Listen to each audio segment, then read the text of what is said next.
Nothing like hitting buttons on a Monday. John here, you there. It's Reaction Monday. Thanks for dropping by, as you always do. And we got a lot to talk about this particular morning. And I'm going to apologize ahead of time for the next couple of days because, as you notice, for those watching on the video side of things, you see the boss coming in and out of the back door. And she's waving to each and every one of you who might be just listening instead of actually watching. So here's the deal. We are having guys work on our front deck and our back deck here at the Casa de Nelson for the next however long. I don't know how long it's going to take. So I'm going to go ahead and warn you now that there might be noises coming through the headsets and everything, and that's the deconstruction and the reconstruction of the decks. The house has desperately needed it. And it just got to a point to where we actually could kind of fit it into a schedule where we were going to be here in the house and we could kind of see things happen and move everything. For those of you that follow the boss on social media, there's a picture that was posted yesterday of how we've had to move everything off the decks.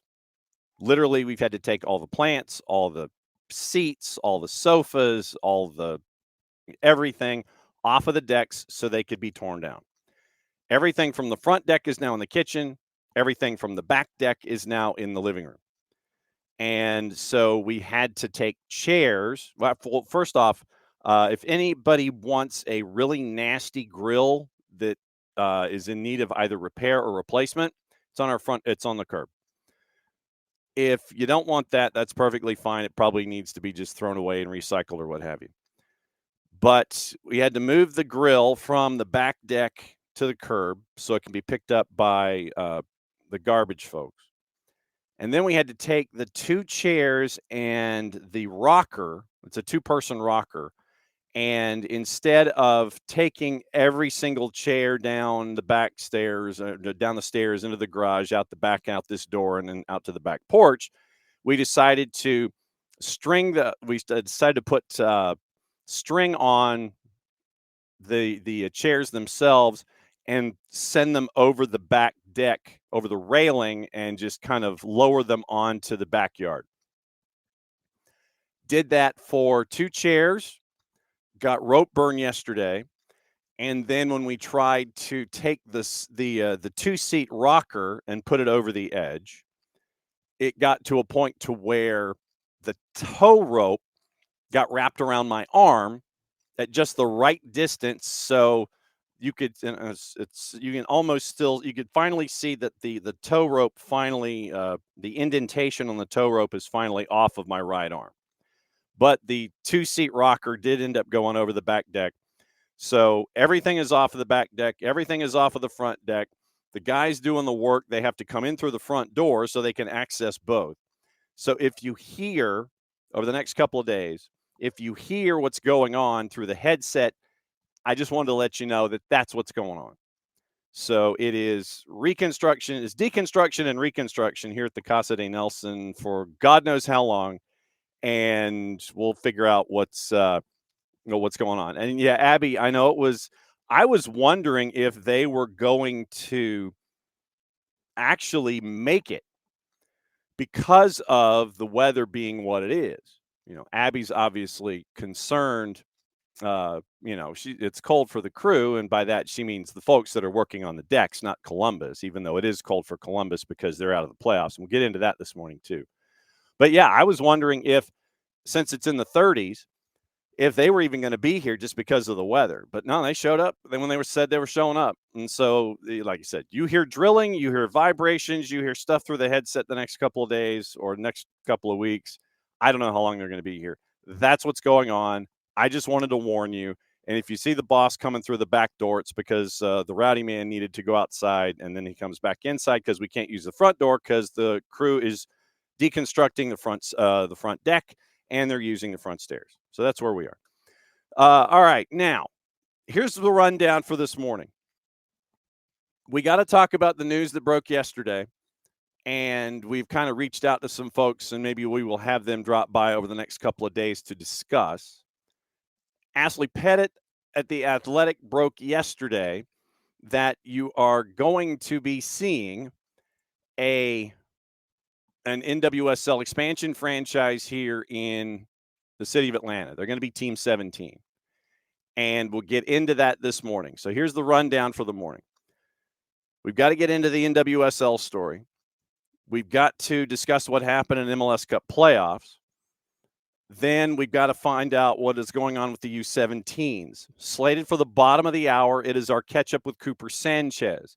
We caught up with Cooper yesterday afternoon local time in Qatar. So we caught up with him for a little bit as our way to kind of follow along what's going on with the U-17s. The tournament's going on right now. We've got games. The early kicks have about 10 minutes to go. The Swiss are leading Mexico by the score of 3-1 in the 82nd. And Mexico escaped an early red card. Boy, did they escape an early red card. The next match for the U.S. comes up tomorrow against Czechia, and we will break that one down for you with Cooper coming up after we catch up with Abe Gordon here in a couple of minutes. Then after that, it's cards and calls. We've got to do Yanks abroad, and we've got to go over MLS Cup playoff. We'll do that with Abe specifically. We do have audio accompaniment to go over the weekend on the whole. And then at 10:30, Gabe Schray is going to join us to catch up. We now have a champ in MLS Next Pro. We have audio accompaniment for that. And we also have a final in USL League One. We will discuss that. We'll discuss the season of Next Pro, discuss USL League One, and anything else that's on your mind having to do with all of the news. But obviously the biggest news is the NWSL team, and we'll start that off with Abe Gordon here coming up in whenever I can get him properly hydrated and he's ready to go. So as always, we bring in Abe this time of the day and find out what's going on in Abe Gordon's mind. Sir, we had a rather interesting piece of news that has been, I guess, basically 7 years in the making for Arthur Blank. Yesterday, it was announced that the NWSL appears to be coming to Atlanta for Team 17. And we don't really have a whole lot of details. The announcement, according to The Athletic, is supposed to be tomorrow. But NWSL to Atlanta, sir. Yeah, I'm really interested to see kind of the integration between Arthur Blank's other properties, most notably Atlanta United, and this newest franchise. I mean, are they going to play at Mercedes-Benz Stadium? Are they going to train out at the United training grounds? And kind of what are some of the group efforts, if you want to call it that, for them. So I'm obviously really fascinated. It's really cool that Arthur Blank continues to not only drive sports here in Atlanta, but soccer specifically. And obviously we know about the U.S. national team stuff and some of the big events that are coming just from a event standpoint. But this is a much more, for him personally, I would say a much more rewarding affair because you probably don't get quite as much, praise for it in terms of, comparing it to Atlanta did a great job hosting the World Cup or Atlanta did a great job this or that.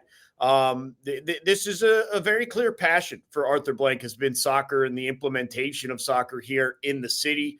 It's been very cool to see. And it just takes it to the next step. And the next question could be, how good can they be and how quickly? Yeah, I think that's always of interest too. Yeah, and with the Boston coming in, and you saw how the response was with Bay, where you couldn't get a seat for match day one at PayPal Park. Didn't really end up that way on the field for Bay FC in their first year. I'm interested to see how it looks in Denver when they show up and when Boston shows up. But you know that whatever the rules of engagement are involving acquisition of talent in the NWSL, whatever the front office looks like for this upcoming anticipated Atlanta franchise, they're going to max it out to make sure that and I'll go ahead and say this, when they play at Mercedes-Benz Stadium, that you're going to have a place that's going to be exciting and full and all this, all the things that you would anticipate for an Arthur Blank and an AMBSE product out of the blocks. Yeah. Again, it's just there's no doing this halfway, right? And I think that's the one thing you certainly know and expect that Arthur Blank will do is he's going to hire people and put them in place to try and get this thing up and running at a certain level as quick as possible. Now, we have also learned from Atlanta United this year that money doesn't always solve the issues. And so you have to do this intelligently, and sometimes you'll come up short, but you have to be ready to deal with that as well. But again, the one thing, like you pointed out, John, is there's going to be money thrown into this, and I'm really fascinated to see how quickly they can get it up and running. And again, how aligned it's going to be with Atlanta United and what they do at their facilities. Yeah, I'm thinking it's going to be as close to a vertical integration as possible, where you're going to see there had been a mention about other property attached to the Children's Healthcare of Atlanta training ground that Atlanta United has access to. Is it stuff that's going to be down the road? I don't think that that's going to be a concern. Everything will get squared away, and you'll see both the MLS team and the NWSL team. I think it's going to be just as close to a complete and total integration as it can be going forward. More on this on the show as we go. All right. I wanted to go over what happened in the deciders with you in Major League Soccer. And it seemed like it was a battle of the extremes over the weekend. Either it was blowout city, or it was one of those where you're sitting there going, is this damn thing ever going to end? And when you look at the 5 Game 3 deciders on the weekend, what first sticks out in your mind? And that's where we'll start the conversation. Yeah, I think that's 2 of the favorites taking care of business. San Diego in the West and Miami against Nashville there. And obviously it had gotten interesting that it was going to a deciding Game 3. But both games, I think, were 4-0, and they seemed relatively non-competitive. I think Miami took a lead pretty early. And it felt like that was over, I don't know, 19 minutes in or whatever it was. I think it was. Well, it was that many. So 10 went 10. Messi went in the 10th minute was when it started. Yeah. So, they took control early and went from there. Some really good shootout stuff out there. Seattle and Minnesota. That was, really the only overly compelling finish, man. But it was interesting. And then Cincinnati at home, the Battle of Ohio, the higher seed, the home team moves on. But Miami looks very good. Philly looks very good, and San Diego looks very good. I still think LAFC is the squad to beat, but that's just a kind of a gut feel. Oh, I know you and I in LAFC, and it's either LAFC or Vancouver out of the West. And I know that everyone is anticipating that whole LAFC, Messi and friends joining at MLS Cup. You mentioned the PK shootout with Minnesota and Seattle. Here's the ending. One of the versions of the ending that I cut with Callum Williams and Kinder D. St. Aubin, courtesy of our friends at Apple TV and Major League Soccer. Andrew Thomas for Seattle Sounders. It's the woodwork. It's over. It's over. Seattle Sounders are out. It's just another jaw-dropping, head-turning, tail-twisting moment at Allianz Field. Minnesota go on. Minnesota march on to the Western Conference semi-finals. Have you ever seen anything like it?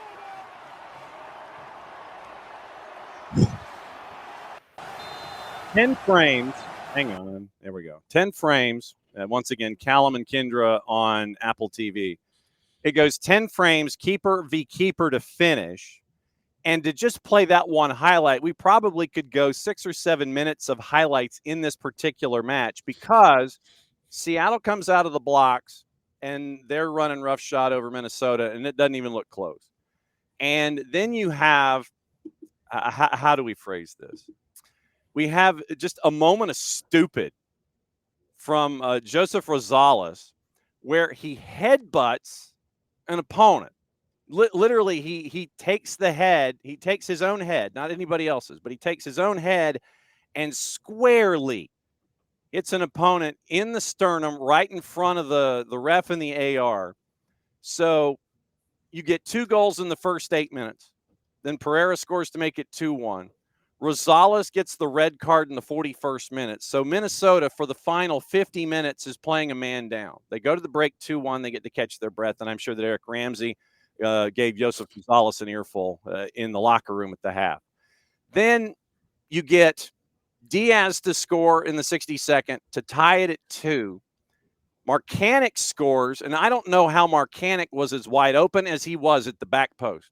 Set pieces, set pieces, set pieces. Wide open back post. Minnesota down a man, down 2-1, comes back to lead 3-2. Then Jordan Morris scores in the 88th to make it 3-3. Then they go to PKs. Then you go to the 10th, and Andrew Thomas, after Dane St. Clair goes in, Andrew Thomas, after he dislocates his finger in the top frame of the PKs, and this was a substitution that Brian Schmetzer said he was going to make. They get to PKs, Stephen Fry out, Andrew Thomas in. First frame, he dislocates his finger. They pop it back in place, and they get to the 10th frame. This game was stupid. Yeah, it was. It was really fun. The interesting, I don't know, and obviously it's partially because of how the game played out, how it started. But like it almost felt like it was like a 1 or 2 seed being sent home. And I think you hear the broadcast kind of parlay a little bit of the shock and surprise at Seattle going home. Never mind you, this was a home game for Minnesota. Never mind that they're the higher seed in this situation. But it almost plays out the way they call it, as if Seattle was a MLS Cup favorite and are shockingly being sent home. And I think that's because of, as you mentioned, the theatrics of going down to 10 men, having already been down 2 goals in the first couple of minutes. By the time you went down a man, you were back to within 1. But still, it was of the games that you looked at over the course of this playoffs and what remains in the MLS Cup playoffs. I don't know if we'll see a crazier finish than this one. I still, when it comes to penalty kicks, how can you not just get it on frame? Like, it's just one of those things. Like, if he makes the save, he makes the save, but you have to make him make the save. You didn't do that, and there you go. But pretty crazy finish. It's as a goalkeeper sicko, I love seeing them be forced to face off.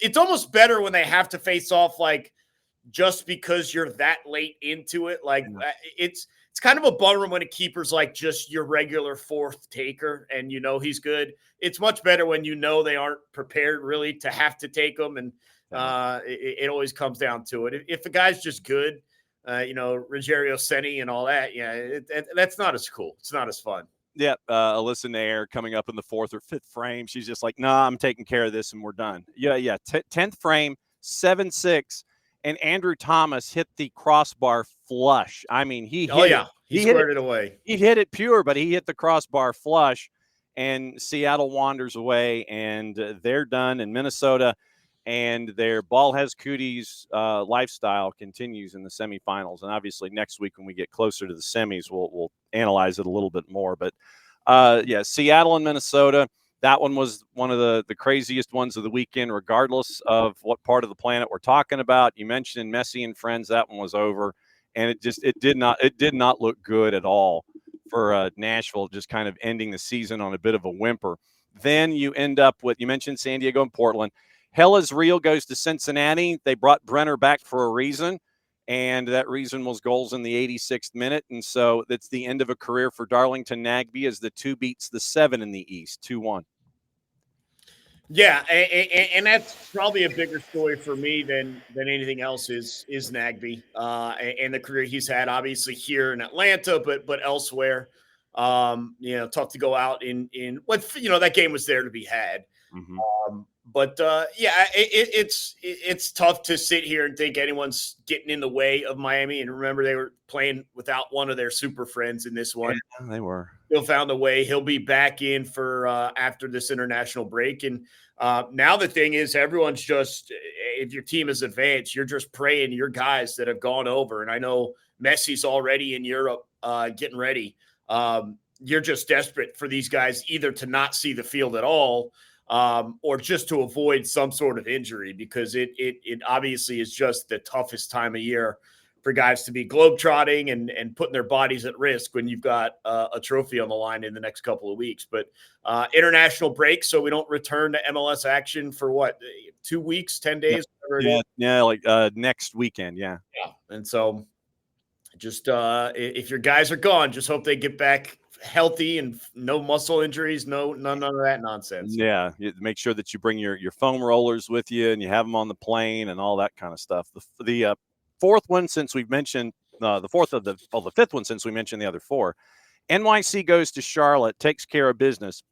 And I know a lot of folks here in this particular part of the footprint were NYCFC fans. They were making sure that everybody up in Charlotte knew that ain't nobody down this side of 85 were fans of what was going on. So NYCFC goes and they take care of business. And Charlotte, I'll get into the Dean Smith quotes here in a second, but yeah, Charlotte, basically they had a whimper of a performance as well. And like I said, it seemed like in these deciders, it literally was one way or the other. It was going to be a smashing game like we saw with Minnesota and Seattle, or you were just going to fade out like we saw with Nashville and like we saw with Charlotte. Well, and the funny thing with Charlotte is you lost both of your home games. You went on the road and took the middle game, and just something you had relied upon really each of the last 2 years, this quote fortress that doesn't stand up in the playoffs. I mean, what are we doing with that? But it's just something you wouldn't have expected. They've been so good at home the past 2 years. And then when the games pick up their meaning and things tighten up, so does Charlotte. And so they can enjoy the rest of the postseason from their TVs and the app if you need to watch it on your phone. But they're not going to be involved anymore. There's certainly a lot of people here in Atlanta taking some quiet victory drinks on that one. Yeah, you have folks that are pumping their chest in all of this, and the stats in this particular game, they kind of bear the whole thing out. And it was, and this is the main stat that has stuck with me for this entire series. It was kind of a microcosm of the whole thing. Charlotte outshot NYC in game 3, 16-8. Number of shots on target for NYC, 7 of those 8. For Charlotte, 1 shot on goal of the 16 that they took in that 90 minutes at Bank of America Stadium. 1 shot on goal. I can't think of a margin. I can't think of the last time you had a margin that large involving anything like this. 16 shots, 1 on target. So you had that for you for Charlotte to go for the slow fade here in game number 3. Yeah, unfortunately, that reminds me of too many performances by Atlanta United with the shot on goal issues. But so I don't know if we have much to say there. But look, it'll be enjoyable to watch the remainder of the playoffs without having to deal with Charlotte. So there you go. What is going on with you this week before we catch up with you next week before we start previewing everything else with the Final Four? Yeah, I think we're ready for the next Atlanta United season to roll around, if we're going to be honest. Obviously, we got Tata Martino in there now, and the Falcons are pretty much done for. So we're kind of waiting for the next Atlanta sports team to get going and hopefully not blow their season horrifically. So what happened in Germany yesterday, man? They lost in overtime. Yeah, no, they lost. They lost again. Oh. Honestly, if we are going to compare the Falcons to Atlanta United, it's the players you need to be better, not being good enough. And in this situation yesterday, Michael Penix Jr., the leader of your team, supposedly on offense, was not good enough. And the team in third down situations was not good enough. In the moments that decide games, they weren't good enough. I'd like to compare it to Atlanta United in a variety of different ways, but the guys that you're counting on ultimately to help lead you to victory were not good enough. And that's a problem. And potentially, like Atlanta United, they may be looking for some new leadership. So we'll see what the decision there is. I don't think it'll be anytime soon, unfortunately, to most people's dismay, but they may be looking for a new coach as well at some point. And I need to remember to start Tyler Algier, who I have on my fantasy team, but did not. Well, he got a bunch of carries in this game, and then judging by most of the other performances this year, he probably won't see the ball for another 3 weeks. So, But yeah, so of course the week that I don't start him is the week that he goes berserk. And, and I needed that coming into tonight. I'm down about 10 points. The other guy's roster's done. I've got Dallas Goedert, and so that's where I need a touchdown from Dallas Goedert and some catches, and then I should get the win. But my team has been awful, and because of that, I have 5 picks in the first 24 in next year's draft. So that's my fantasy update for everybody. Not that I only care about. As always, my friend, great to see you on Mondays to bat leadoff with us, and we'll catch up with you as we get you next week, previewing everything in the Final Four when it comes to Major League Soccer. Good to see you, my friend. Yeah, sounds good, John. Appreciate it as always. There we go. There's Abe who puts up with my fantasy nonsense, and it is fantasy nonsense this year. I suck. I am awful in fantasy, and our league is a league that has, and traditionally in fantasy leagues, you can sit there and you win, you win a game, and so on. But a long time ago, and this is a keeper league that I've been in for, I want to say 20 years. And I won it 3 years ago and have sucked ever since. If you win your game, you win your game. But if you score higher than the league median, the league average, you get an extra win or an extra loss. So you could have a really good week and lose scoring wise, and you'd finish 1-1. You could have a really bad week offensively and win your game and still be 1-1 for the week. If you have lights out offense and you win, you go 2-0. If you lose and you stink, you go 0-2. And this particular year, I started out 1-7. So basically that means I won 1 game, but I didn't get the league average in the first 4. And so I lost the other 3. So I was 0-6. And then I won 1, but I didn't get to the league average. So I was 1-1. So I was 1-7. People started hounding me. And you remember our conversation that I had with Danny Higginbotham about fantasy football. And it hasn't gotten much better for me. And so that's why I've traded away some assets, and I now have 5 of the first 24 picks in next year's draft. But I still continue to be awful. And I'm an awful judge of talent because I had guys who were on my reserves that scored touchdowns and had a lot of catches, and I didn't start them. And that's pretty much the story of my life when it comes to fantasy football.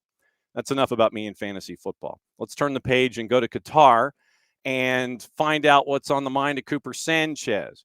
We caught up with Cooper yesterday, and with the U.S. winning their first 2 matches, they're getting ready for match day 3. It is Czechia, it is tomorrow, and it is in Qatar. Yesterday, and thanks to U.S. Soccer for navigating the planet and figuring out time changes and everything like that to catch up with Cooper. Here's our conversation with Cooper Sanchez from a hotel room in Qatar about the U-17s and the U.S. chasing after a World Cup. I think. At least I thought it was. Seriously? We're going to do this today? Wow. All right. So it's going to be one of those kind of conversations. Well, that's not good. Wow. Okay, so it's going to be like that. All right, so then we're going to have to do this. We're going to have to reload the silly thing. And fine, we're going to reload it, and then we're going to do this. There you go. So how's it feel to be half a world away for 3 weeks and running, huh? Great. New opportunities, excited to be, with the national team. Obviously, it's a great opportunity every time I'm with them, and to represent, my country at a World Cup means, the world to me and also my family, and the ability to, represent Atlanta United as well. They've given me, a lot since I was young, and they've kind of shaped me to who I am as a person and a player today. So, just giving everything and representing them here on the world stage.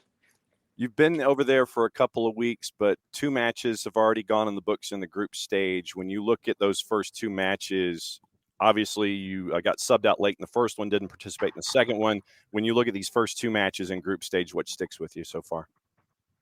Yeah, I think what we've learned as a team is, the thing is to fear no one. I think that's what we have to take into each game and kind of bring with us throughout the knockouts as well. But I think the first game was, kind of getting into, a World Cup environment in a sense. They're big games, a lot of people, a lot of, fans, a lot of expectations on us. because of we're the USA, but that's what you have to play with. That's the pressure you want. But no, I think what we've learned is just that if we stick together and play our game, and we have the talent to beat any team in this tournament, and yeah, that's what we have to take with us. In the matchup against Burkina Faso, obviously dominant in all of the numbers on the board, and it just you kept hammering away. Then you get the late goal to get full points, and then against Tajikistan, it was an early goal that you had to come back from to try and get the result from there. So it's been two different learning situations that the U.S. has had in Qatar so far. Yeah, I think that honestly helps in a sense. So you're not, starstruck by if you go down a goal in another game or something. So I think it's honestly good that it happened. But yeah, like you said, we had the front hand pretty much all game. Obviously, Burkina Faso is a good team, physical, run a lot, kind of all over the place, kind of have their players do, whatever they want with the ball and stuff, just kind of free. So, sometimes that's tough to play against rather than, a team that is tactically, sound and everything. So, no, it's different. And then obviously with Tajikistan going down a goal in the first 2 minutes, we have to. There's a lot of time in the game. You have to come back from that and fight, and we did. And yeah, we got the 3 points. So that's what matters. Off the field, what has the experience been like for you and the rest of the guys? Because there was video that popped out. I think it was with Mexico and Japan, where one team is there and they give them they basically give them the shoot down the middle of the hallway where it's like they're going to celebrate them and all that kind of stuff. Have you had much interaction with all of the other teams that are there, considering it's all in that one location? Yeah, I would say we share actually a meal room with 4 other countries, or I think, yeah, 4. So we share with England, Zambia, South Korea, and Fiji. So they're all in our hotel, but we haven't really got a chance to like interact with them a lot. But no, I think you know it's kind of different in a sense. Do you want to interact? It's a World Cup environment. You're focused and everything. Obviously, there's times off the field where you want to get to know kids from Fiji, like where you get to see that every day. So yeah. I was going to ask if there are like the exchanges of the gear, like if you had extra scarves and pins or anything. Is it like the Olympic experience, one of those kinds of things? That was what popped into my head when I saw that kind of stuff. No, maybe towards the end, maybe, but no, not yet. When you mentioned the fan support, and that's another thing that we've seen on the international feed, is that there are supporters of the United States that are there that last time I checked, it's not a 45-minute hop flight coming from the eastern part of the United States to go see things in Qatar. What's it? How big a fan support are we talking here, and what's it like to see all that support? No, honestly, it's crazy, and pretty much everyone's families, I think, is here supporting even more than I mean, at least 2 to 3 people each player. So, and there's also people. My parents actually met some people that live here and that are from like Austin. Yeah, so you have people supporting from here that live here that don't even follow us usually, but came to support. And all of our parents obviously are big supporters. We have a loud crowd, and that's only going to help us going forward in the tournament. What's it like having your parents there with you? No, it's great. This is something I've dreamed of for since I was a little kid to play in a World Cup. So to have them here supporting me is means everything. They've given me the platform and everything that I need to succeed. Um, and yeah, it's just really grateful for them to be here. Do you remember, and this is going back to when you were named to the squad, do you remember Yeah. how you found out that you were a part of the squad? Oh, I Was think. it a call, a text, Oh email, or? no, so we were actually at the camp in Fayetteville. And it was the day I was heading out because I obviously only had to drive to Fayetteville. So my dad came to pick me up, and then Gonzalo, the head coach, came out to me and had told me that, I would be going with them to the World Cup. And yeah, just a super exciting moment. And yeah. And it's one of those where you mentioned Atlanta United, and you mentioned what it's like to be a part here in the southeastern United States. It's where it's another feather in the cap for you as a professional or soon to be professional. We'll go ahead and make that. We'll go ahead and make that push. But it's another feather in your cap. It's another feather in Atlanta United's cap, and it speaks to your growth as a footballer and to what Atlanta United has provided you over time. Yeah. Yeah. I mean, yeah, like I said, I've been at Atlanta United since, I was U12, with, Mike Lynch as my U12 coach. So, it's been a long journey, all the way up, getting minutes with the first team now. So, no, I have nothing but, good words for Atlanta United, obviously, and just a big thanks to them for everything they've done for me so far, and they're continuing to do and continuing to push me and my level. And hopefully, the goal is to become a main player in the first team someday. So yeah. You mentioned that you've been together for 3 weeks as a group. How long do you think it took for all of these different players coming from all of these different teams and all of these different philosophies to understand what Gonzalo was looking for? And so you can look to your left, what you want to do. You can look to your right, it's like to get into that rhythm. How long did it take to get there, or are there still some pieces of that rhythm that still need to be picked up?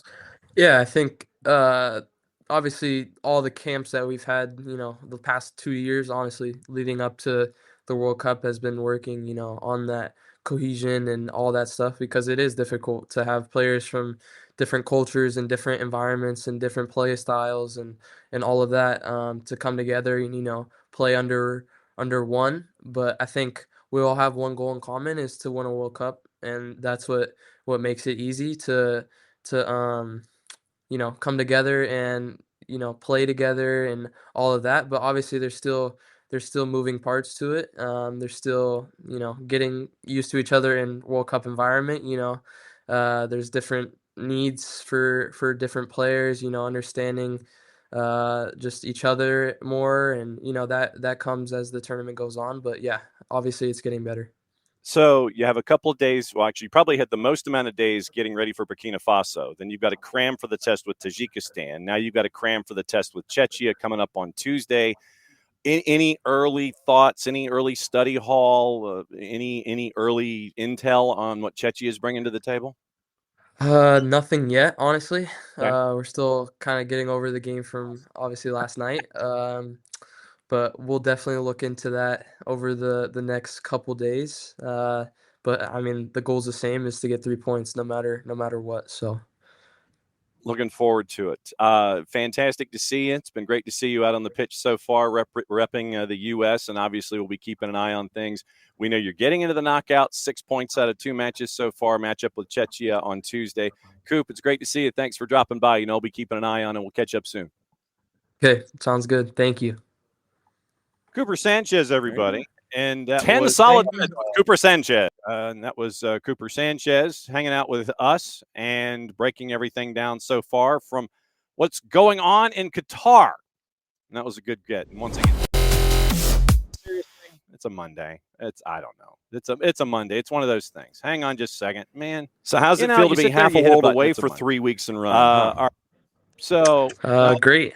hang New on. opportunities, Stop. excited to be, with Stop. You hit a button and you're just kind of like, you hit a button and you want something to work. And the way that the sequence works, when you want to try to delete something, it'll go to the next one in the file thinking you want to play it. So once again, John and Technology, there you go. Hour number 1 on Monday. All right. Once again, as always, thanks to U.S. Soccer for breaking it. Alex, it is chaos. It is absolute chaos. But no, thanks to everybody at U.S. Soccer for helping us out there. As the U-17 World Cup continues, your public service announcement there is we are going to continue to try and bring you U.S. YNT folks here. And if we can get them, the time difference is 8 hours from studio here to Qatar. And so if we can catch them before dinner, local time, they would be live on the morning show. And so we're going to effort live on the morning show as the U.S. continues to advance in the tournament. So we've got a couple of ideas, and thanks to our friends at U.S. Soccer for efforting on a Sunday morning our time to give us Cooper Sanchez to catch up before their third match with Czechia coming up tomorrow. And obviously we'll keep an eye on that one on the Big 55 off to our left to update you on everything that has happened this morning. We do have a couple of matches going on at 10:45, but Switzerland ended up beating Mexico early 3-1. Same score, the Korea Republic over the Ivory Coast. Germany is leading El Salvador 4-0 in Group G. That one is in the 52nd minute. A little further along, Colombia leading the DPR of Korea. That one is 2-0 and 9:45. So starting instantaneously on Telemundo. So why don't we go to Telemundo and see what's going on there? Telemundo. And so we'll see what's going on with Telemundo as they are airing Hoy Dia at the moment, and that is not soccer. So maybe Telemundo Deportes? I don't know. So somewhere they on the Telemundo chain, it is supposed to be what we would see in the U-17s. But at 9:45, it is listed as Zambia and Brazil in Group H, and Honduras and Indonesia in Group H. Egypt in Group E is playing England. That one is at 10:45 on FS2, so that one's going to kind of wrap up our day. And at 10:45 on Universo, it is Venezuela and Haiti wrapping up things in Group E. So you're starting to get the end of the match days with this particular run of games. But the big match that we're going to be paying attention to is tomorrow, 9:45, FS2 Peacock Universo, Czechia and the United States. Last match in the group stage in Group I. So far, the U.S. has qualified for the knockouts with their first 2 wins, but they want to run the table, get 9 points as they head into the knockout stage after tomorrow. But yeah, we're going to keep an eye on everything in the U-17 World Cup, and hopefully we can effort folks from Qatar. If we can get them live, we'll get them live. And if we have to get them on tape because of practice and things like that, then it'll be taped, and then we'll flip it like we were able to do with Cooper. So thanks once again to our friends at U.S. Soccer, and thanks to them for making that happen. We'll keep an eye on the U-17 tourney as we go. All right, now, what else is going on this morning? I want to say hi to everybody and run through the promos and get you ready for everything here. So morning, Abby. Morning, Alex. And let's see. Morning, Dell. Morning, David. And let's see. I saw Rich is there, and there's Rich. And yeah, Rich and morning 4 card. Yeah, Groundhog Day. You're not kidding. So you've got all of that for this morning, and we do have the dates and times for the semifinals. Like I said, I mentioned that you might hear construction. I hope you don't to a whole degree. The Union and NYC are next Sunday night. Eagles and Lions at home the exact same time. And, yeah, expecting 0 local coverage of the Union. So we do have the times on all of those matchups. And let me get into the schedule here really quickly for next week. It is Saturday the 22nd, 9:30, so 9:42, Saturday night. Vancouver and LAFC at BC Place in the semifinals. Sunday afternoon on Apple TV and MLS Season Pass in Cincinnati at TQL. It is going to be Cincinnati and Messi and Friends in the 2-3, and then Philly hosts NYC at 7:30, as Rich mentioned, 7:42 kick at Subaru Park, and that one is, once again, your late matchup there with those. So Saturday and Sunday has it all locked out and figured for 3 of the 4, and then your 4th one, Monday Night Football, FUTBOL from the Murph Dragon. Minnesota travels to San Diego. And remember, these are one-offs. This is not best of 3s again. So Monday Night Football, 10:12 Eastern kick, San Diego hosting Minnesota on MLS Season Pass and Apple TV from the Murph Dragon. So you've got 1 on Saturday, 2 on Sunday, the 23rd, and then Monday Night Football on the 24th.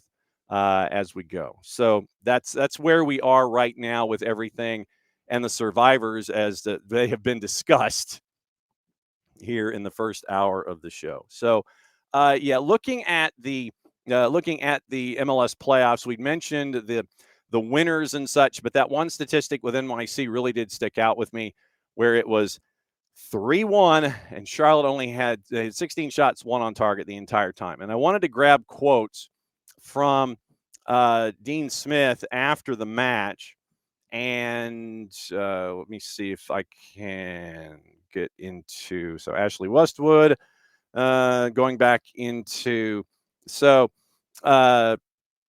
Dean Smith was asked about Wolf Zaha in 2026, mentioned he'd be back for the preseason. They'll have a healthy Pep Biel as well. He didn't go into too much depth about a midseason loan. And where was the quote?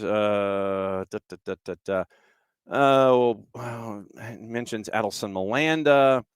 Didn't get the result we deserved tonight. That was the quote that I was trying to find with Dean Smith after the matchup where Charlotte lost to NYC. We didn't get the result we deserved tonight. I'd like to know what, with the output that he got, what result he thinks he deserves. A closer game, maybe? NYC pretty much had control of it, and Dean Smith feels he didn't get the result they deserved. So that's like I said, that is the Dean Smith quote that kind of stuck with me after the match with Charlotte losing to NYC. I mean, Minnesota and Seattle just absolutely thrived on the chaos, and we kind of went into it a little bit with Abe, but I still don't know how you go up a man. You were up 2-0 to start. Then it's 2-1. You're up a man. And there's always that thing about 2 goals being the most dangerous lead in soccer, blah, blah, blah. And then when you're down a man, you play a little more freely.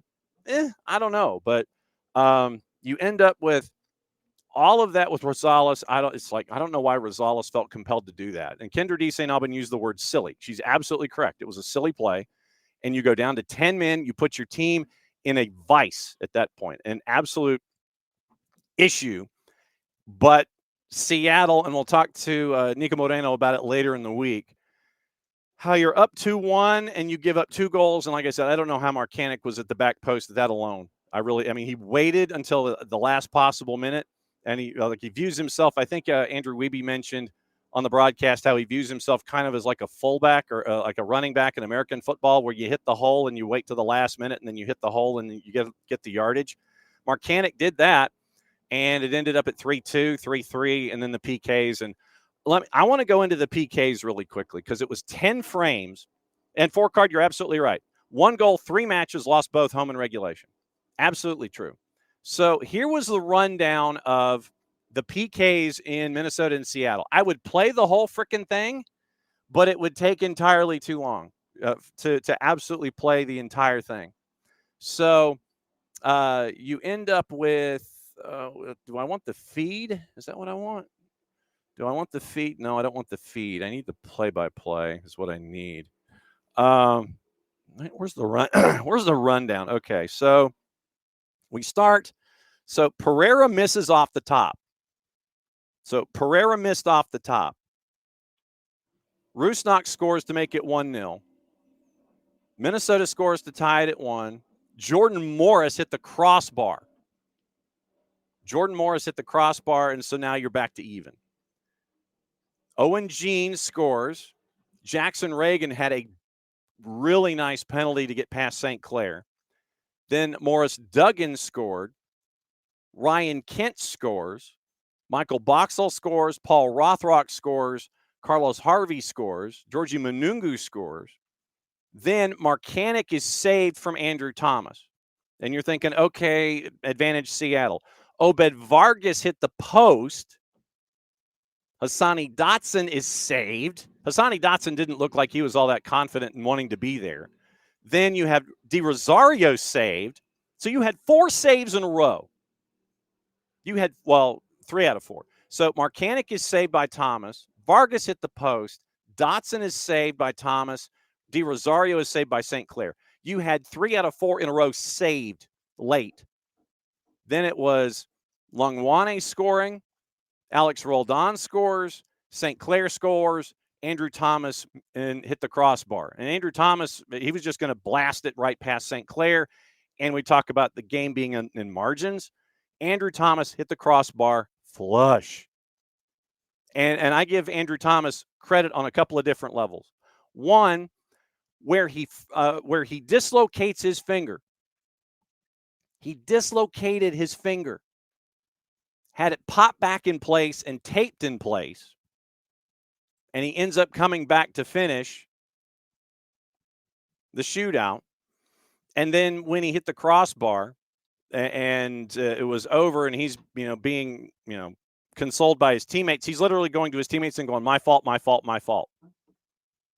So, and then Andrew Thomas and Stephen Fry, it's going to be one of the questions that we'll ask Nico about next time we see him. But that's a question for next year with Stephen Fry and Andrew Thomas. I mean, I don't think you necessarily call it a goalkeeper controversy with a 1 and a 1A, but who's going to be your starter? Do you bring Stephen Fry back? What are you looking at for the future? But Andrew Thomas, I give him credit on two fronts.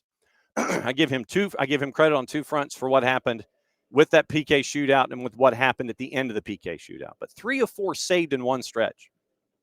You get to 10 frames, and it wraps up at 7-6. Absolutely ridiculous. I mean, the show that got canceled by MTV, Ridiculousness, you may as well just show the PKs or show the last 30 minutes of this match, and then you end up with what happened in that particular matchup. So, yeah, absolutely crazy that you had Seattle and Minnesota go to the extent that it did. Then you had, we mentioned Cincinnati and Columbus, then Miami and Nashville. And with Miami and Nashville, once again, because you didn't have Luis Suarez, and I think that this is an interesting point for Javier Mascherano in the semifinal, you didn't start Luis Suarez because he was out on a red card, or he was out on disco. He was out on a disco suspension.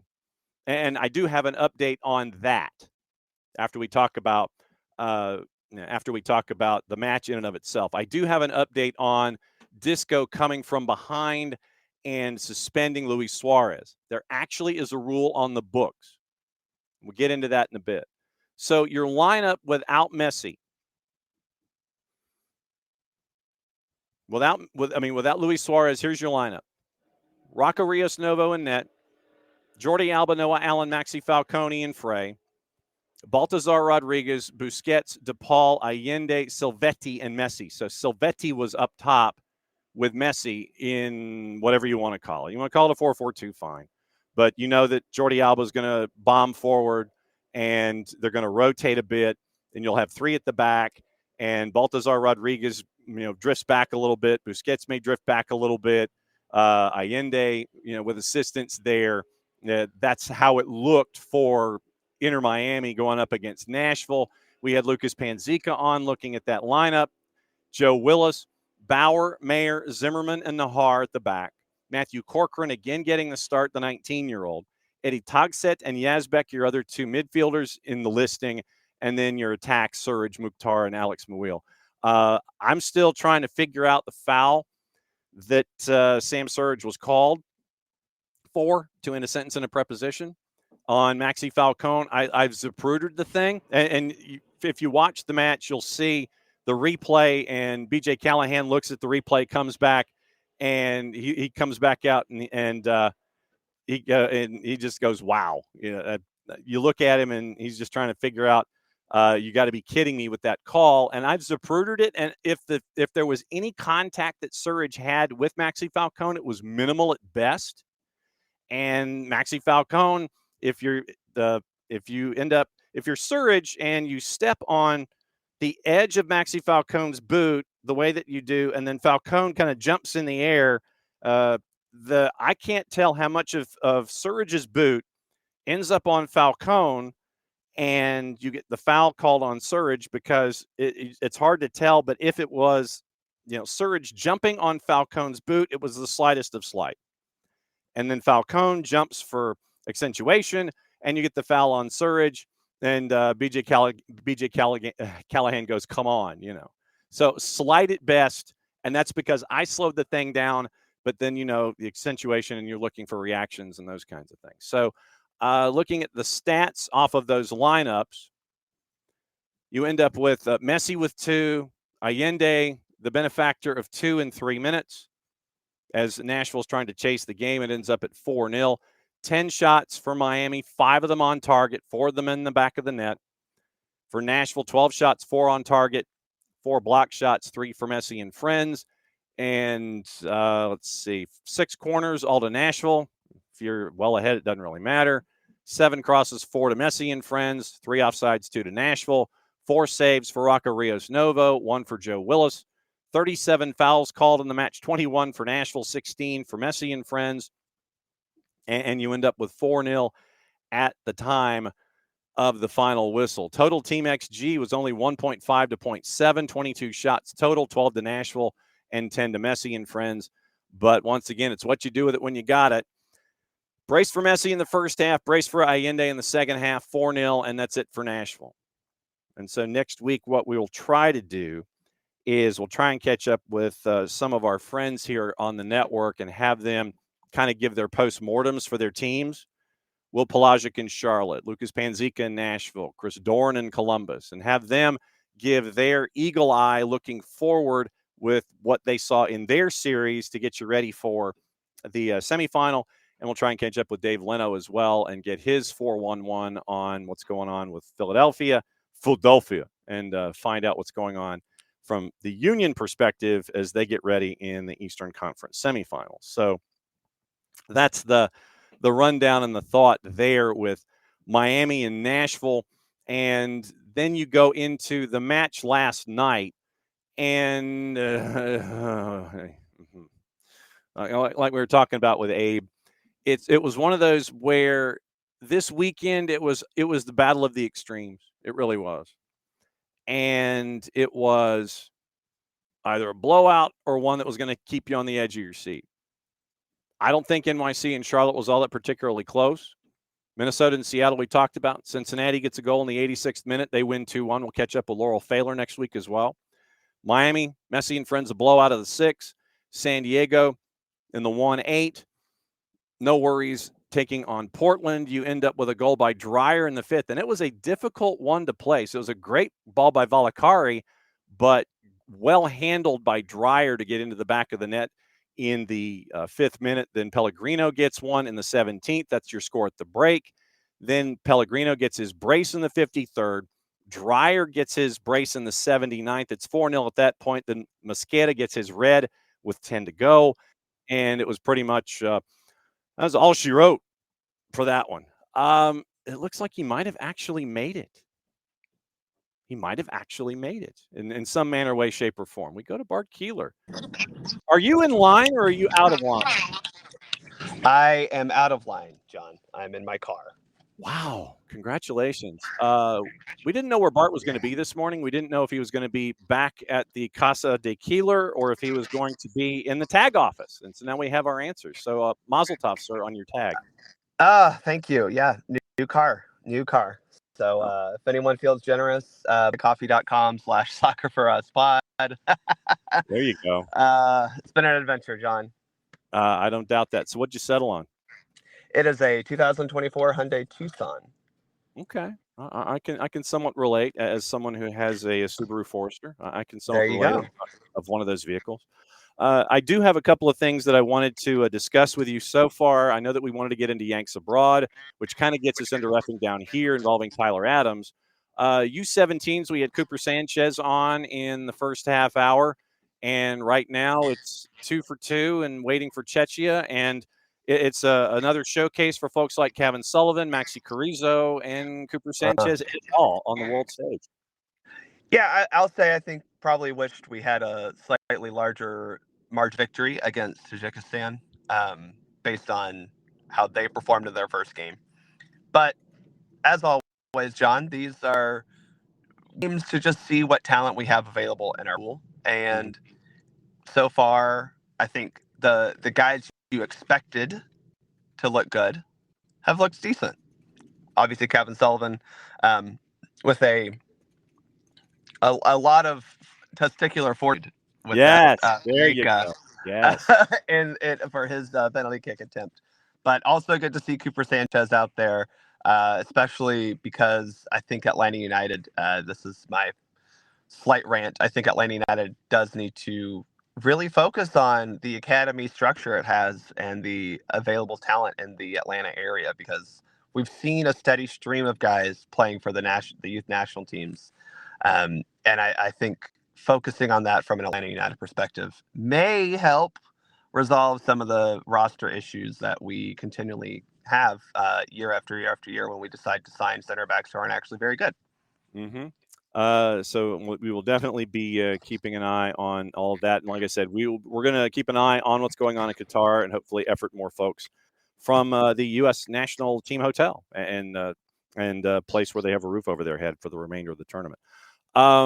Yanks abroad, and this kind of gets into reffing down here a little bit. And I know that, and the word came out while you were in the tag office, and I want to get the wording correct. From U.S. Soccer came out literally an hour and 4 minutes ago. Timmy Tillman added to the USMNT roster for November matches against the World Cup qualified nations Paraguay and Uruguay. Tyler Adams, Sean Zawatsky withdraw due to injury. The roster stands at 24. Heading into the final matches of 25, Tillman one appearance for the USMNT following his change of association to represent the U.S. in 23. And Tyler Adams, Sean Zawatsky withdrawn due to injuries suffered in their club matches this past weekend. Paraguay on the 15th, in Chester at 5 o'clock. Uruguay, and that one's at the Pirate Ship in Tampa on the 18th against Uruguay. Now, and this is the first chance I think I've had to go over the roster with you, but let's start with the sub out. Timmy Tillman in, Adams and Zawatsky out. I mean, no disrespect to Timmy Tillman. Fine. I don't really think that this is a move for to bring in a guy who I think has a real shot at making a World Cup roster, if I'm going to just be totally honest. Obviously, Tillman is based in the United States, LA to be specific, so, probably had more to do with the fact that he picked up the phone call and was local. That said, is also going to sound hard, but I never have understood the Sean Zawatsky inclusion. He got called in again after being called in December and not playing at all. He didn't play at all during the Gold Cup. He wasn't called in for that. I do not understand why this name continues to just like a mold spore keep popping up in U.S. soccer rosters, because I don't think he really does anything that makes the team better. But hey, you know what? I guess we got to have someone who people just are continually confused by. So got to be honest with that one. Whatever. Tyler Adams is a little bit more concerning. Obviously, we know he has some injury history. That is, for me, the one that you go, okay, how long is this going to be?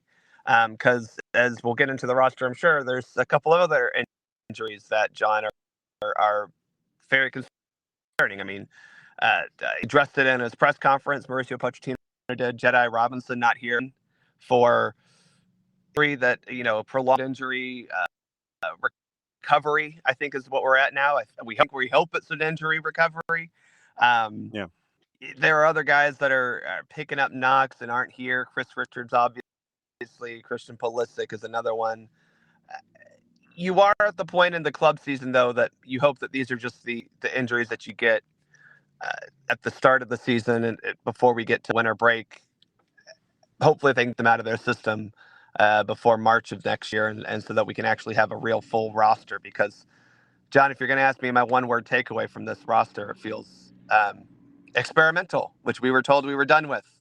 And that part is also a little confusing.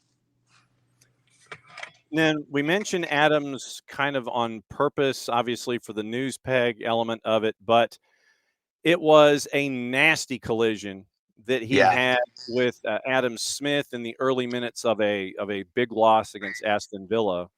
And Adams stays in the match. Smith leaves with a concussion after the collision. They were headed in opposite directions trying to clear a ball. And Andoni Iraola was asked, he said Smith was worse off than Adams, and then he added, I hope that in his case it's nothing there. So obviously we all hope there's nothing there, but you're looking at something that you can't mess with, and you have to just let it be, and don't push it, don't press it, don't do anything, because you don't want to jeopardize anything longer term, whether you're Andoni Iraola with Bournemouth, who's chasing after European football, or Tyler Adams and his spot in that roster or in the national team stuff. So you've got to let this go and just let it ride out. You can't sit there and press anything here. Correct. And John, that is the thing with why we have a lot of head injury protocols right now in soccer, because these are things that you say, oh, well, he got his bell rung, he'll be fine, shake it off, or, oh, you just knocked knees, you'll be all right. The head is something that you can't just go in and fix with a surgical procedure or with a little bit of ice. And again, Tyler Adams has an injury history. Not with this type of injury, but it just is one of those that anytime Tyler Adams has injured his name, you're going to be a little concerned, because we know that he have a tendency to have long spells of injury. Hopefully this one is not. Hopefully both he and Smith are recovered by the next time they have to play a full-scale soccer match, because you don't want to see guys out long-term with head injuries. Hopefully, honestly, for both of them, missing the international break will give them, I think, if we're going by NFL concussion standards, John, a full, I know, his eye roll. But that protocol of like, okay, you get evaluated, you get some treatment, you get evaluated again, those evaluation standards taking, now granted the NFL does it for a week because they want to make sure people can get back and play, but right. You do have the full length of time that you would want to evaluate a concussion or a head injury. That is the positive here. But as a referee, I will say these are the worst injuries to see, because unfortunately, whether you like to say it or not, head injuries are one that the referee, half the time you can't call it, because two guys just go up for a header and they run into each other. And it's not a foul, but it sucks, because you got to stop play, and people are like, well, especially I'll say at my level, because 15-year-olds are notoriously in full control of what their body does at any given point in time. But Yes. Every parent thinks that somehow their little baby has just been murdered, and they want the referee to give a yellow card, when the reality is, player A and player B jumped up and hit each other in the head. Unfortunately, that happens in soccer, and it is scary, because it is so, I don't want to say it's common, but it is such a prevalent and underlying possibility when we're playing this game. And it's something that you have to give the benefit of the doubt for. And one of the things that is annoying as all ish to me is when it looks like someone is taking advantage of a ref that needs to keep an eye on head injuries because it is a priority, where you won't have anything close to any kind of contact, and then you have a player take advantage of it and go down to slow down momentum and those kinds of things. That to me is one of the more disappointing aspects of it, that you want to take advantage of a situation that is incredibly serious within the game itself. I mean, John, I had an incident this weekend. I was AR1, and I saw it happen on the far side. There was a corner kick, and a ball was, kicked in. Kid goes up for a header, comes down, kind of doesn't fall down to the ground, but like stays down a little bit, holds his head a little bit, gets back up, and starts running off. After a goal was scored, by the way. And so the goal scored, and the AR on the far side tells the referee, like, hey, man, this dude's got a head injury, points to his head. And you could see the kid kind of take that moment right after the head. He didn't get his head hit by another player, but, you could kind of tell he felt like he got his head hit, or the ball maybe didn't come off the way it needed to, or something, right? Kid, takes the crotches down real quick, puts his head to his hand to his head, and is kind of feeling it. Gets back up and he seems fine, but like at 15, 16, 17 years old, as the referees, it is kind of our duty to say, hey man, go get checked out, we got a trainer. And that causes a big thing, and the coach is mad at us for having the audacity to tell him that this kid has a head injury. And you're right, because I don't want to ever, and again, this is very much a youth referee thing, I don't want to be at all responsible for a kid getting a concussion or not getting adequate assessment, any sort of injury, especially at the levels that I'm refereeing at, where we all have I mean, most of these leagues require some sort of athletic trainer or medical professional on at the field at all times. So we need to utilize those resources. Yeah, dude, you could be fine, but go get checked real quick. Just if anything, it take a couple seconds to make sure you are fine and kind of do that internal test while having someone look at you to make sure that your eyes aren't in the wrong dilation or your head doesn't look askew. Yeah, and so that's just one of the things that, and I don't know why coaches on some levels feel compelled to sit there and have that as part of your dossier. It's like, well, go down, that's one of the things that I think that we all need to be vigilant about in these kinds of things, and just for the good of the game, keep an eye on these kinds of things. A, when it's the correct thing to do, and B, when people are trying to take advantage of the correct thing to do to slow down momentum in a game that you feel like you need to have that done. But Let's see. especially, John, for a head injury, always err on the side of caution. Absolutely true. All right, so Yanks abroad, and it was Brendan Aronson with an assist at Nottingham Forest, Chris Richards 90 minutes in the matchup against Brighton. So obviously Oliver Glasner is still going to try and find things allegedly to complain about. Yeah, I mean, Chris Richards, man, he's just playing so much. We need to make sure he doesn't, play in a national team game. Falarin Balogun had a rough day, had a goal and a red, so he was that close to the soccer hat trick. Decent midweek though. He did have a decent midweek in the European play, so there's at least that. Yep. 4-1 loss. I was just saying he got the red card so he could get a head start on his flight to the There you go. So Balogun gets 44 minutes, a goal and a red, and a 4-1 loss. Tanner Tessman 90 minutes and a 3-2 loss for Lyon against PSG. McKenzie 79 minutes in a 1-1 draw with Lorient. From L'Equipe on Tanner Tessman. The American has been a catastrophe for weeks, but he still plays because there's no competition. The ball he lost to Vitinha was incomprehensible and offered on a platter, the second PSG goal. His teammates later feared giving him the ball under pressure. He conceded the corner on PSG's winner in the 5th minute of stoppage time. So L'Equipe ishing on Tanner Tessman over the weekend. Joe Scally. Not incorrect.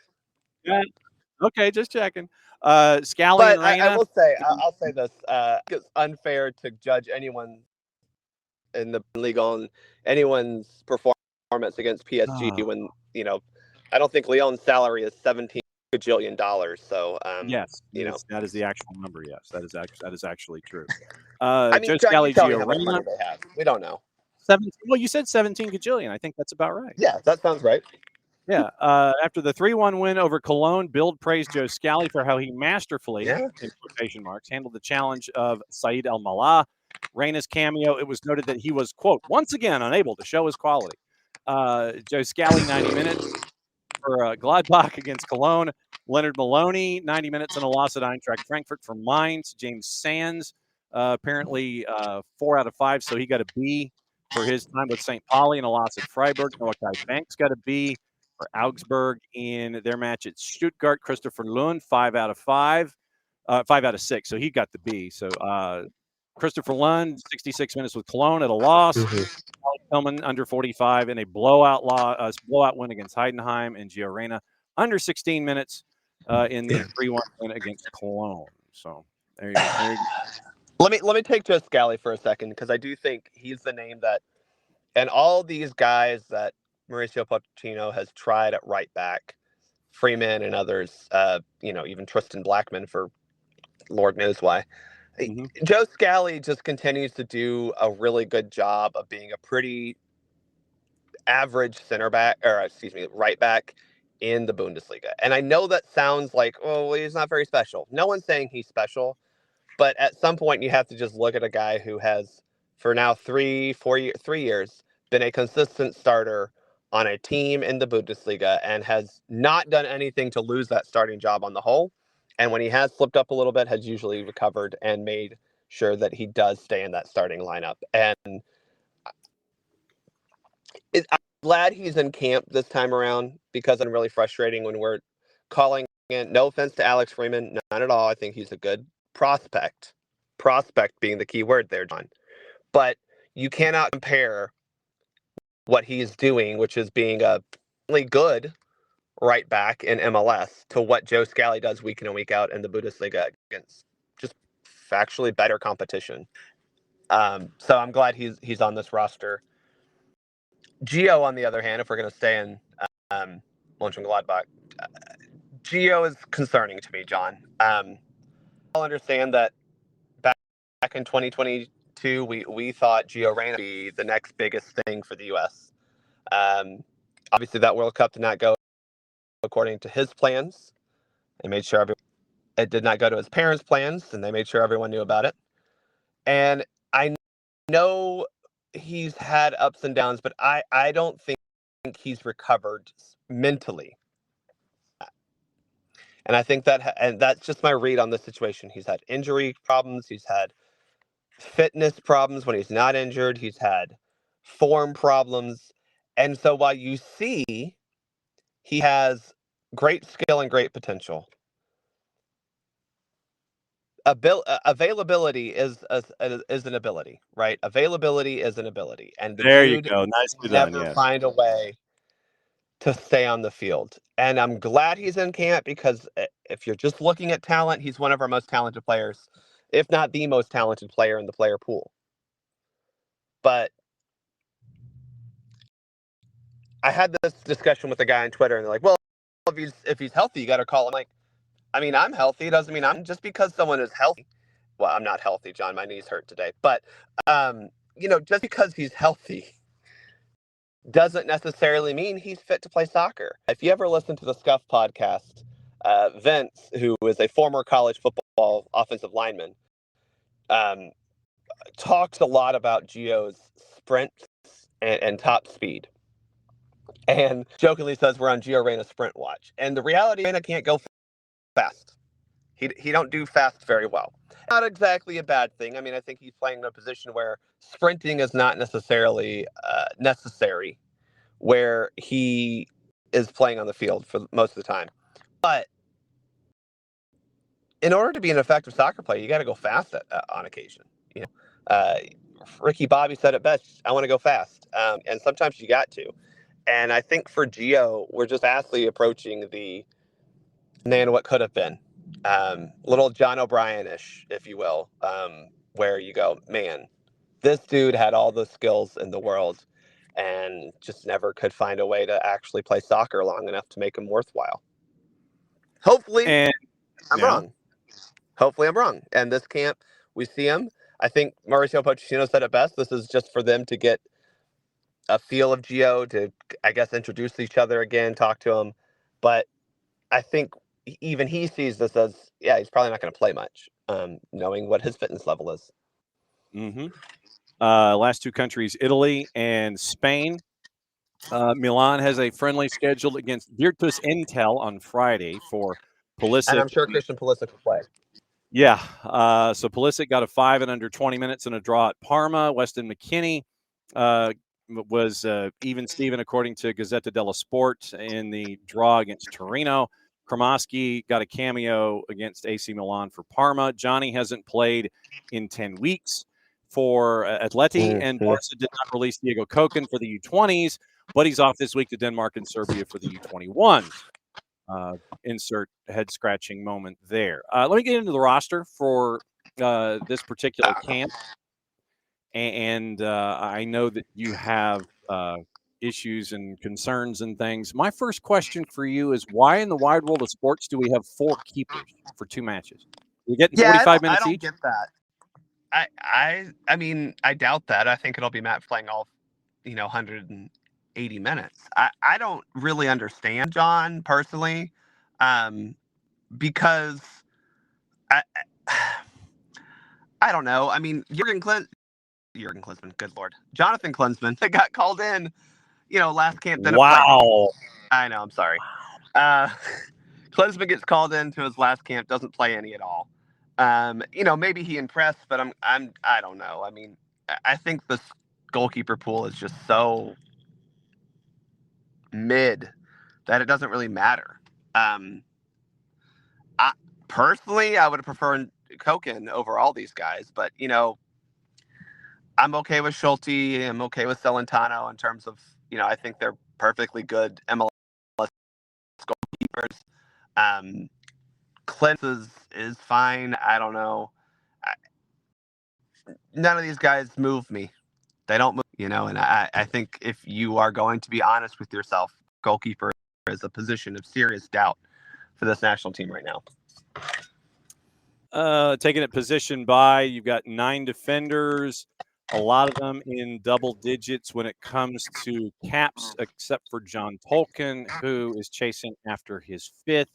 Arfston, Dest, Freeman, McKenzie, Ream, Robbins, Miles, Scally, Tolkien, and Trusty on your defense. Yeah, Tolkien and Trusty getting calls back. A little bit interesting. I wasn't sure how Tolkien would actually come into play. I do think that he has a lot to offer this team.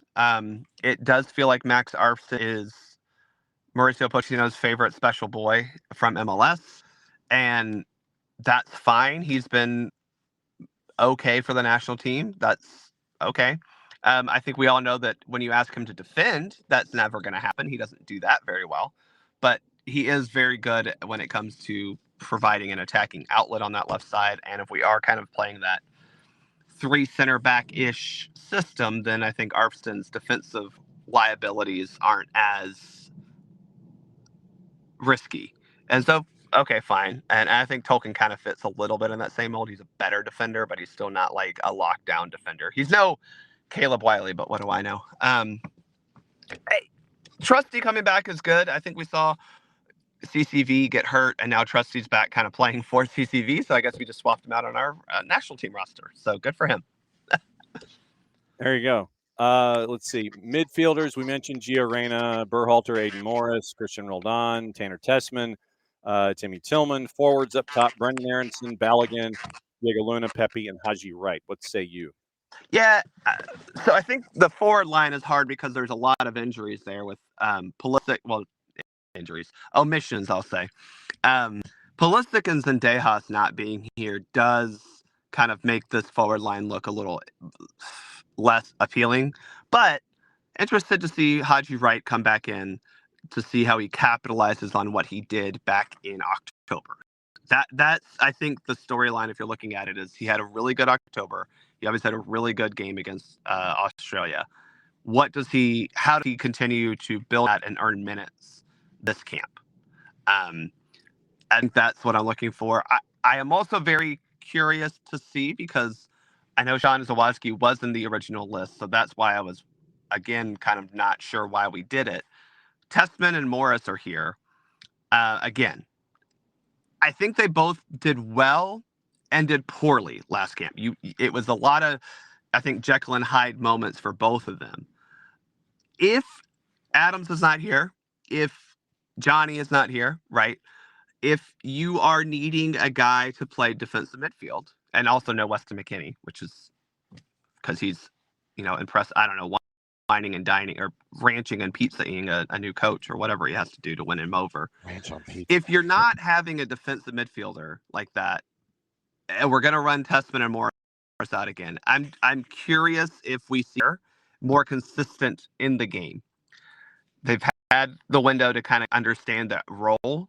So if we can, I would imagine we're going to see a lot of them this window based on availability and who's here. I am curious how they improved. Oh, they looked better throughout the entire game. That's fantastic. There you go. Really quickly, there was one card and call. Since I talked about Surridge and Maxi Falcone, I wanted to get into the Van Dijk disallowed. Are we talking about Are we talking about the penalty? Maybe probably wasn't, or the foul that maybe wasn't a foul, but kind of was a foul. Well, that was Surridge and Falcone, but the disallowed goal by Virgil van Dijk in the Man City match, where it was judged that Andy Robertson deemed in an offside position, impacting the view of Donnarumma, and then it was therefore disallowed on the equalizer. VAR confirmed offside, no goal. Robertson in an offside position, deemed to be making an obvious action directly in front of the keeper. Yeah, I think First, I don't think it's controversial he was offside, right? I think we're good on the fact that he was in an offside position.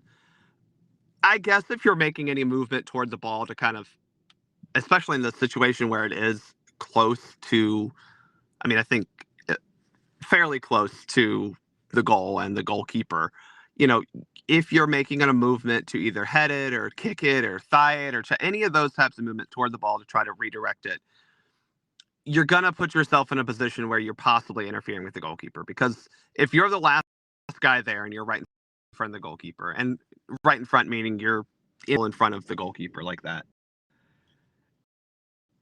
unless you're standing completely still, it's hard to argue that your movement is what the goalkeeper thinks or does. Like that. But I understand Liverpool fans will have some problems with it, and I understand their concern. But I think when you look at this through VAR lens, it does come across, he's making an attempt for the ball and therefore involved in active play because he's potentially interfering with the goalkeeper's line of sight and ability to make a play on the ball himself. There you go. All right. Go enjoy your car and make sure that it gets to the Casa de Keeler in one piece. As always, it's great to see you, my friend. And it's also great to hear you. And SoccerForUSPod analyzes November and pre-Timothy Tillman discussion. But as always, go listen to SoccerForUSPod. Listen to them. Listen to what they got to talk about. And Bart will obviously be catching up with you around the corner. Great to hear you, my friend. Great to hear you as well, John. It's a great day in Atlanta because we're getting women's professional soccer back here in the city. It feels right. It feels right, John. You know it. And we're going to be talking about that here for a little bit here for the remainder of the show. So amidst all the dog barking and all the drilling, we're going to talk about that. But before we go any further, I wanted to bring this moment to you from the weekend before we bring in our buddy Gabe Schray to discuss everything going on in MLS Next Pro and in USL League One, because we got a title in one of those. We got a final in another one. But here's a did you see moment from the weekend, or did you, whether it was social media or what have you, did you, and this is literally for the sickos that are out there, and I am one of those that has a subscription to One Soccer because of our friend Christian Jack, who is part of the network and is one of the dudes that makes that thing tick on a daily basis. So they had their CPL championship on the weekend, and it was in Ottawa. And it was, suffice to say, it was snowing a great deal, literally to the point that they had to clear off the entire playing surface after 90 minutes and going into the second 30 minutes to determine a champion. But you had this moment happen in a downpour of snow, in a blizzard, basically, in Ottawa. And it's from our friends at One Soccer, and it is now being referred to as an icicle kick. And here is why, and you're not going to believe it. Go watch the video, but here's the play-by-play, courtesy of our friends at One Soccer. Alpha, I believe, nods it out. Now Cloche trying to cross. Anyone's to claim in the air. Bicycle! Oh my golazo! The most incredible goal in CPL history levels this final. The Magic Man makes it 1-1.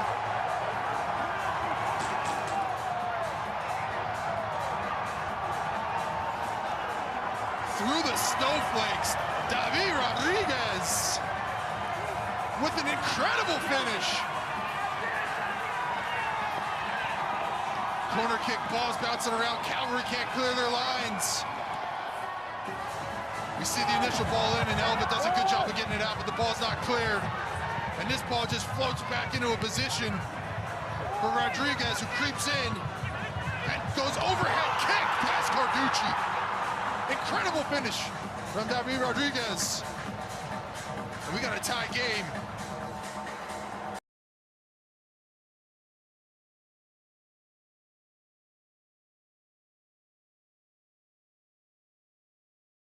Sorry, it might help if you unmute yourself.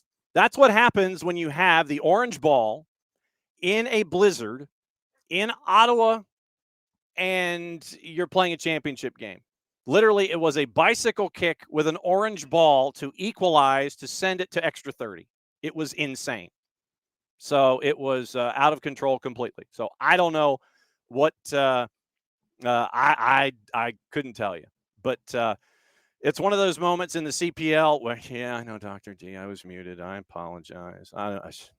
It's a Monday. So let me once again, I'm gonna recap the next couple of days or weeks, who knows. You might hear, and I'm trying to dance around it, the drilling above my head because of the back deck being torn apart and the front deck being torn apart. So if you hear drilling while I'm talking, they're disassembling the entire back deck over my head, and it's coming in through the back. So I don't know. So if you hear that, I'm sorry. I'm trying to talk through it. And then you have a guard dog who is trying to make sure that no one comes into his office space at the same time that they are drilling above my head. So I apologize the entire time. I'm trying to dance through it as best I can. Now, we're going to try and see what in the wide world of sports is going on. But I figured what I would do is play that as kind of like an appetizer for a championship game. And you have championship games in MLS Next Pro. We have a champion there. We're going to have Gabe Schray talk about that. We have a final in USL League One, and we're going to have him talk about that. We're going to try and have Keeler Hodges coming in next week, later on in the week, to discuss USL Championship. But we're going to bring in Gabe and find out what in the wide world of sports happened in his universe on the weekend. And we bring Gabe. What up? Gabe, what up? Not much. How are you? I can hear myself in loop. Shoot. All right. I broke it. I'm broken this morning. I've been trying to figure this out for a couple minutes. It's a Monday. It is a Monday. It's a very Monday type Monday. Mm-hmm. So there's a loop. There's a loop in your audio port somewhere. Is that better? Let me hear. Yes. I bet that is better because I can't hear you. Wow. Yeah, because I can hear you fine, but now you can't hear me. I'm about to give up and just do it the old-fashioned way. Just do it. Just do it on your phone. How's that? I don't know. How is it? I can still. I still got loop in the background. You're looping bad? All right, let me turn it down on here. All right. So Gabe's going to be looking at his audio problems and find out what's going on. I can still hear myself in loop in the background. Seriously, just do it off your phone. Yeah, I'm on a different laptop today. It's just not behaving for me. No, it's not. It is not behaving for you. So let me set the table in Next Pro, and we'll come back to you in a sec. How about that? Okay, thank you. All right, there goes Gabe. Gabe and technology on Mondays. It's one of those Mondays where it's just flat out technology. Okay, we do have a champ in MLS Next Pro, and Michael Bradley runs from one end to the other when it comes to his coaching Red Bulls 2. But when we had Kalen Carr on last Friday, Kalen was a part of the broadcast team on MLSNextPro.com. It was one of those where I thought that the more chaotic the game was going to be, the more it benefited Red Bulls. The more low scoring the game, it was going to benefit Rapids too. So, of course, I said something, and the exact opposite was, in fact, the case. No surprise there. So you end up with a game that goes completely and totally sideways, and it was completely out of control. And it was, if you weren't watching or if you had an extra screen up, then you had the opportunity to have this broadcast up. It was Joe Malfa and Kalen Carr. So here was your layout. Rapids 2 actually had a 2-0 lead. Score in the 34th, score at 45 plus 1, 2-0 at the break. Then you end up with Mosqueda scoring in the 65th, Roald Mitchell scoring in the 67th. You're tied at 2. Garcia scores in the 78th to make it 3-2 Colorado. Mosqueda from the spot makes it 3-3 with 10 to go. So it was 3-2. And then you end up with this particular moment to tie things up at 3. A pressure-packed moment in MLS Next Pro Cup.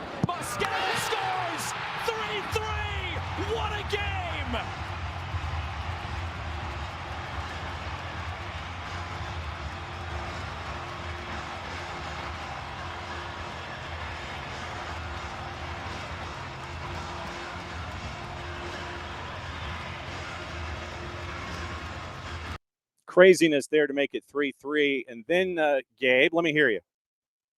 Is this better? Yes. We did it. All we had to do was switch to a cell phone. It's amazing how everything is just a phone now. Yes. All right. And so it goes 3-3. We go to penalties, and it didn't last very long because you had a keeper come up big in PKs, and it was on the Red Bull side. Here's how you determined your MLS Next Pro Cup champion. For Harris to keep this shootout going. Harris saved! Causey the hero! The Red Bulls reign in MLS Next Pro!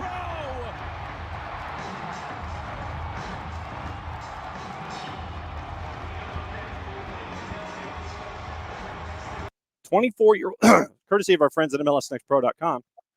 Austin Causey, 24 years old, gets the save. Red Bulls 2 are the champs in Next Pro, Gabe. What say you? Well, it's funny. We talked about this last week, and I think the whole conversation, one thing I kept coming back to was all we're talking about is, can they beat Red Bulls? How will they beat Red Bulls? What do you do to slow down Red Bulls? How could you possibly get around Red Bulls? Now, 3-3 is like a dream scenario for MLS specifically, right? The league has to be thrilled, but it was such an exciting match. They played them well. They did everything right. Obviously, it burns when you lose in a shootout. Very fitting for MLS Next Pro's championship to go to a shootout, right, of all leagues. It was quite chaotic and a lot of fun. So that's about what my thoughts are at. I don't think it gets more fun than that. When you look at the season in general, and this is where you break out, this is where we break out the MLS Next Pro high school yearbook. When we were in high school, you'd always buy the yearbook from whoever was selling it, and it would be like $75. And you said, I've got to have the yearbook, so everybody can sign it and everything. You would always have the stuff in the back, your senior superlatives, most likely to MVPs or whatever, most likely to be president, most likely to do whatever and whatever. When it comes to this season in MLS Next Pro across the board, from what you were able to see from your perch there in Chattanooga, what would be some of the superlatives, whether you're talking team or player, surprises, disappointments? What are your senior yearbook superlatives for MLS Next Pro High School? Oh, that's great. Good question. Let's start with our independents. I think all the independents will be back and stronger next season. I think all these independents are so fresh to this league, and it's such a difficult league to compete in. They're going to come back with renewed vision, renewed strategy, renewed tact, and maybe approach things a little differently again in 2026, and I think that'll serve them well. I think we'll see the independents be even more competitive next year. Most improved, I would say, is Philadelphia Union. Not that they were bad before, but the depth of talent they have on that roster is incredible, and it continues to grow, and it feels like it's just growing and growing and growing. Of course, if you sell all that talent or move it to your MLS roster, it doesn't really help you next season, but definitely really, really impressive season in my mind for Philly Union too. Red Bulls were a surprise for me as they developed throughout the season. Not that they, by the time we reached the playoffs, it was like, okay, but as they developed throughout the season, it was like, wow, Red Bulls are kind of, staying around, getting hot, doing better and better. I don't know if I have a superlative for that, but just super impressed with them. Superlative would be, I was impressed with Chattanooga FC. I know that's biased. And, I think the league will flip and look very different again next season. There's so many different ways you can approach the roster building and so many different philosophies throughout this league. But one thing that is consistent is that the personnel moves a lot. The independents have already announced they're moving on from a lot of their personnel that have shaped their rosters. So in addition to that, the MLS side clubs and affiliated clubs are moving on a lot of talent. Some is moving up to the A roster. Some is moving on to a different club in the league. Some are moving out of the league. So everybody's going to look very different next season. USL League One's got a final. We know who it is now. And it's, the team was at the top of the standings. They're the ones that get to host the thing. And when you look at what we've seen, it was One Knox winning 4 of their last 5 to go into the postseason. And they have now run the table. And they are now going to be the ones who are going to be hosting all of this. it was a 1-0 win over Naples. And then it took a while for Spokane Velocity to it was 2-2 after 90. They go to PKs. Spokane gets the win. So Spokane has to now travel from one end of the planet to the other to take on One Knox in the US League One Final. Before we talk about the final coming up, I want to look at Naples and I want to look at Portland Hearts of Pine, because you have two first-year clubs who went at it differently and had different things go down in their seasons, where we talked about Portland and how they were a success at the box office and all of that. And they're all going to send us to the poorhouse at Christmas when you go and buy all the gear, like the LL Bean jersey and stuff like that. Naples assembled. They went at it a little differently. They had some early contests and found some rivals in leagues that are not their own. And they end up making their way to the Final Four in League One. When I mention Naples and P-Hop in this season, from what you've been able to watch, what are your takeaways from their time this season in USL League One? Well, I'm super impressed with what P-Hop was able to build so quickly. And I think that Portland Hearts of Pine is a great example of what USL 1 is all about and how dedicated they are to growing the sport in America, being true to what a community club is supposed to do. They are invested in Portland and Maine. They're invested in the people in that community, and the community has reciprocated that energy. They're very bought in. The future is so exciting with that club. I mean, I don't think I've seen a club with so much promise in my life. The way they've turned out, the way they've continued to support. And of course, you look at it from a strategic standpoint, and Naples, very, very good. They had, all of them had a lot of highs and lows. It was really odd how every single club in USL either came out hot and got cold and then got hot again, or they came out cold, got hot, and got cold again at the wrong time. And it seemed like the entire league kind of had that parity. They kind of waved and flowed and ebbed.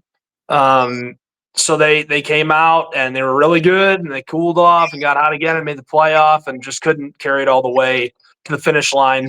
Portland ditto, came out really strong, had some really crucial pieces like Ollie Wright. And if they can hang on to some of those pieces, Naples as well, they're going to have a great season again next year.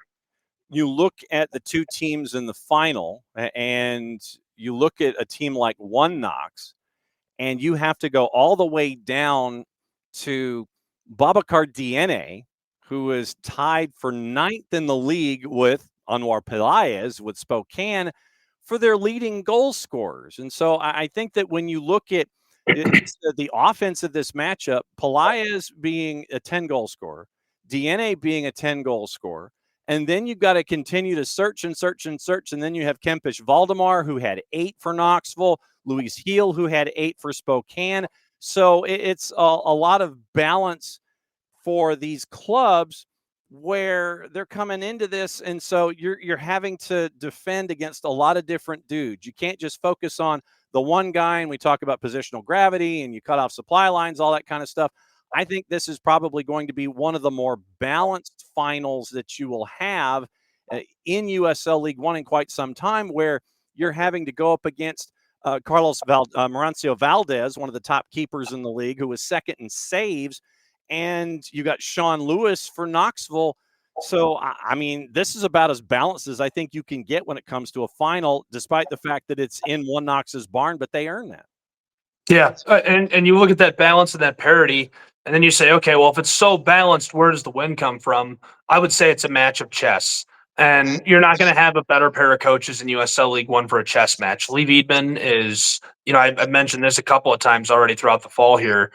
Brilliant tactician. He understands the game, the formations, the way that other clubs play, and what they're trying to do, what they're trying to push forward into that final third, whether it's the high press or they're trying to take somebody away down there or pull somebody out of position. He knows, and he knows how they can counter that.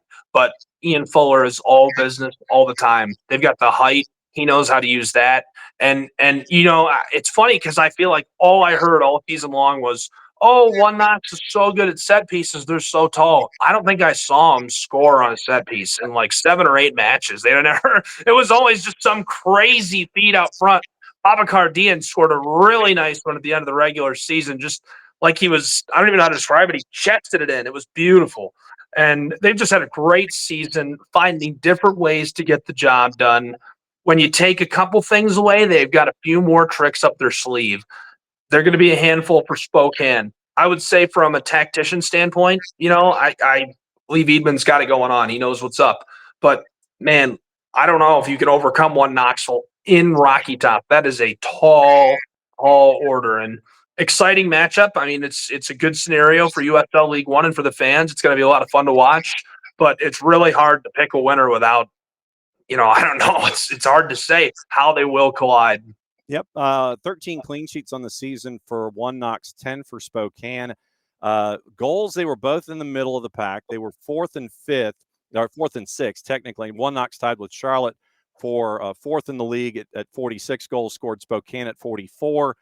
And like I said, this is about as even as I think it's going to get. I think it's going to go for a while, and then you never know what's going to happen when you go north of 90 minutes. One other thing that I wanted to get into our League One discussion about, and it has to do with the awards finalists, and then I did want to get it kind of into Rodeo SC a little bit. Awards finalists. I want to get your thoughts, who you would vote for in these particular situations. Keeper of the year, Sean Lewis of One Knox, Carlos Marancio at Spokane, or Jason Smith from Red Wolves? I'm going to say Carlos Marancio for the highlights, not for the consistency. Sean Lewis is more consistent, but Carlos Marancio is fun to watch play, and he's bold and aggressive and likes to come out and make the big play and does it very well. 686 save percentage, a minus 3.36 goals prevented, 10 shutouts, tied for second in the league. Defender of the year, David Garcia at Spokane, Nathan Messer at P-Hop, Jordan Skelton at One Knox. Oof. Skelton had a really nice year. I want to go with Skelton. Shout out to Skelton for everything he did right, but Nathan Messer is a madman. Have you seen the photos of him after he scores? He's terrifying. I can't imagine trying to get around him. I'm going to pick Messer just because he's a menace and he loves to play and looks like a wild man every time I see him going after it. 6 and 4, 119 clearances, 29 picks, 32 tackles at a 78% success rate, third among fullbacks with a plus 531 goals added mark.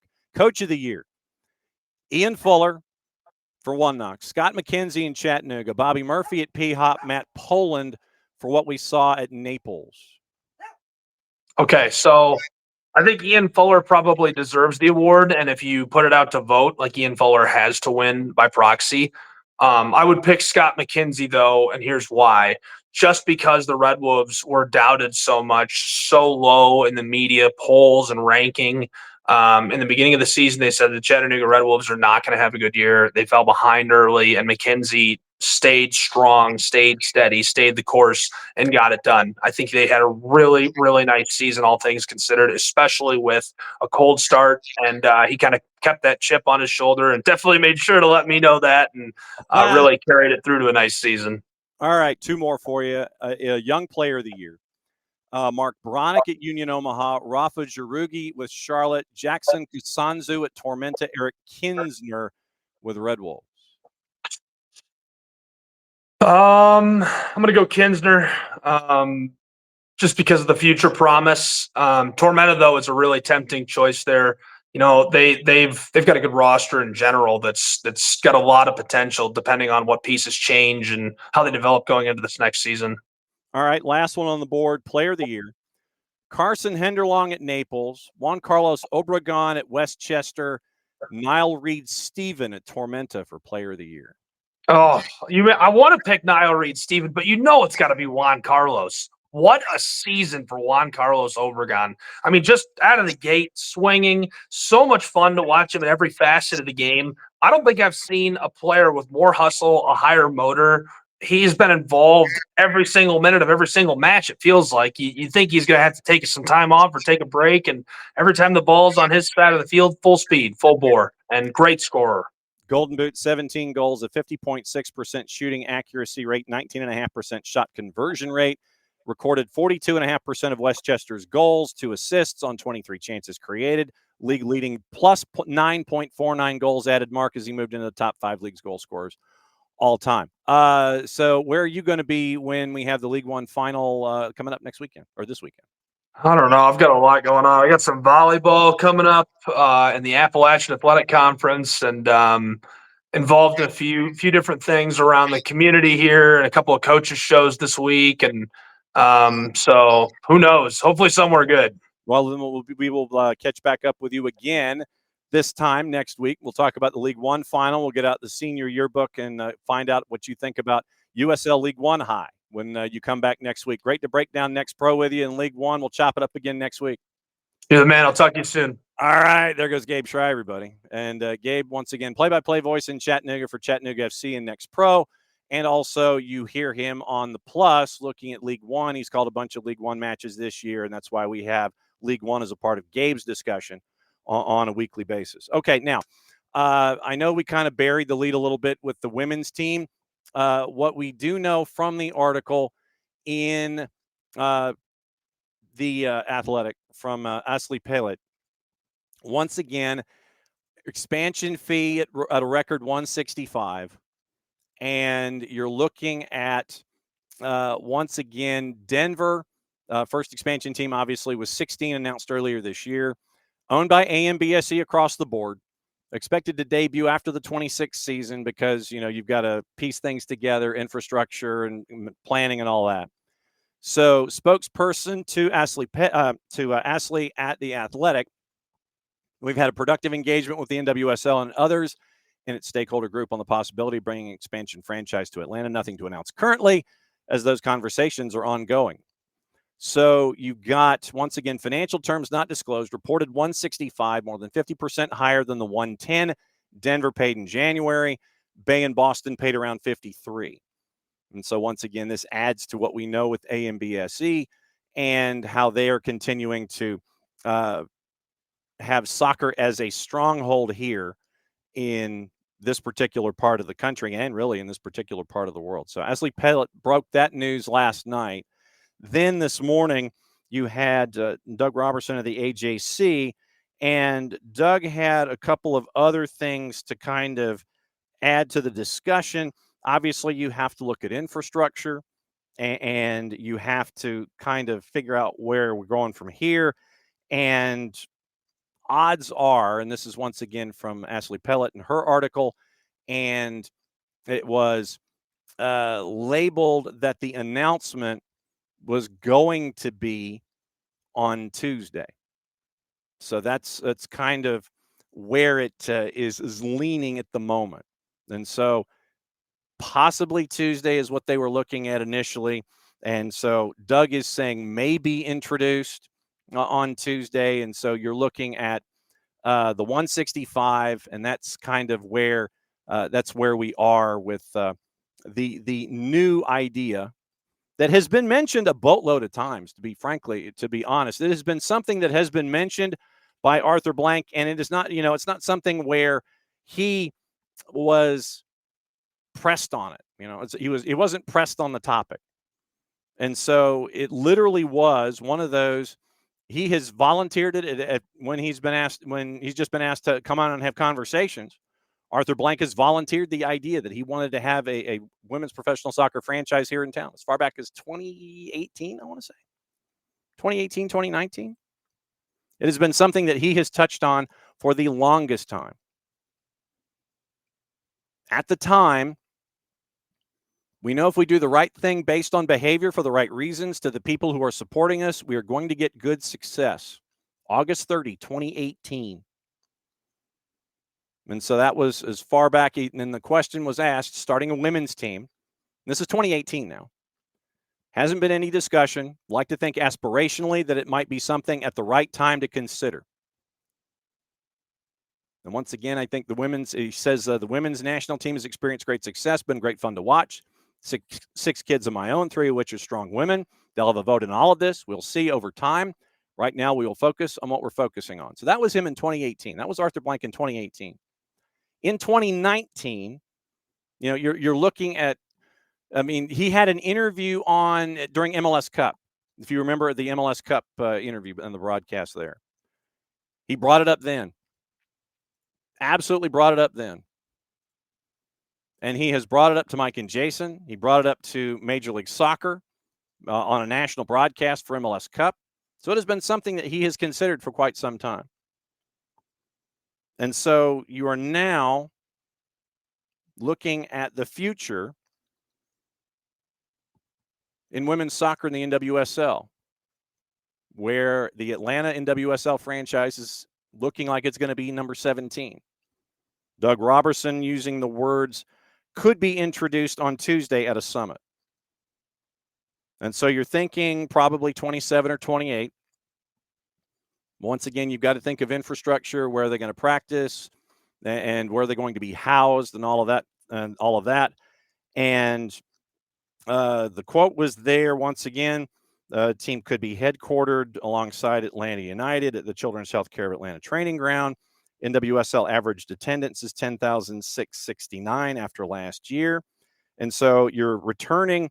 The WPSL was the last time that you had professional soccer, women's professional soccer here in the Atlanta area with the Atlanta Beat version 2.0, the red and yellow version of the Beat. And so you now have that for the probability of NWSL 17 being Atlanta. I would imagine that they're going to play at Mercedes-Benz in the lower bowl configuration. I would also imagine that when the first match is going to be played, if Mercedes-Benz Stadium is in fact the venue, which I would anticipate that it would be when the club is announced, that you're going to have the entire bowl open. You're going to have the entire stadium open, and you're going to continue to set records in the NWSL. Guarantee it. And to play in a venue like Mercedes-Benz Stadium for the NWSL to take that next step in its growth, what you've seen in San Diego with the Wave, where they're stacking a lot of new attendance figures and a lot of broken records now attributed to San Diego with what they're doing with the Wave. When you have Boston come online and when you have Denver come online, obviously they're going to be in the big American football stadium. They're going to set those records then. When the Atlanta NWSL franchise, whatever year it is, 27, 28, what have you, whenever that franchise comes online, they will break those records. I will guarantee it. And so the CBS article, according to Abby, said that MBS is the venue. So there is that thought. And once again, there is a symposium tomorrow night where you will have Andre Dickens, you will have Arthur Blank discussing the successes of women in sport. And that is what it is kind of being. It is kind of indirectly being linked to. If you're putting 1 + 1 together, if the idea of NWSL Team 17 is going to be announced tomorrow, and there is an event tomorrow night, then logic would dictate 1 + 1 means it would happen at that particular event. Mayor Dickens will be there, and then Arthur Blank will be there. And so, like I said, 1 + 1 should equal 2, but we'll find out on Tuesday. Like I said, we don't know 27, 28, but once again, you've got to get the infrastructure in place. You've got to get everything laid out. And then, as Abby says, CBS is saying that it's going to be Mercedes-Benz. I don't know why you would want to, and this is something that I have seen on social media. I don't know why you would want to shortchange a franchise and their venue. I don't know why you would. You don't want to. With the growth of the sport, play Mercedes-Benz Stadium, fill out Mercedes-Benz Stadium, make a point to the rest of the soccer world what the Southeast is accomplishing and what the fan base has accomplished so far with the 17s and Atlanta United. So, there's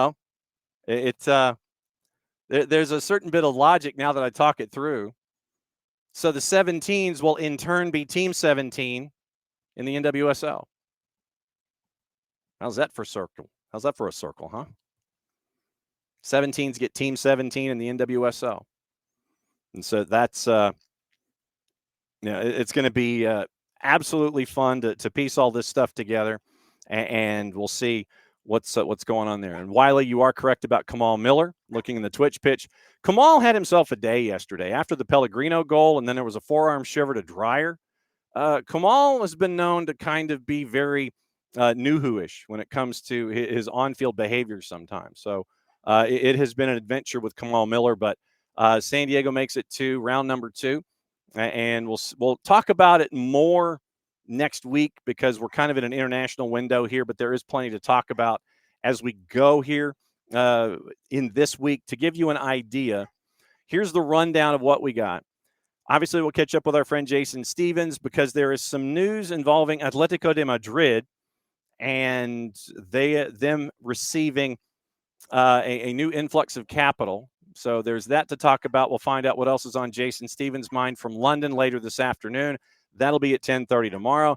We'll get Casey White's thoughts on what KCD has to think about the probability of NWSL Team 17 being for the 17s here in Atlanta.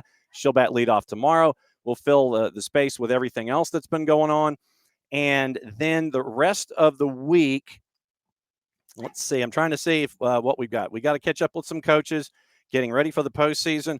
Later on in the week, we'll catch up with Keeler Hodges and find out everything in the USL Championship as they are down to their final groupings as well. Wednesday, once again, it's Tyler and Dylan batting leadoff. We're going to catch up with our friends at Corpus Christi FC on Wednesday at 10:30. Find out what it's like for them to come online under the USL umbrella.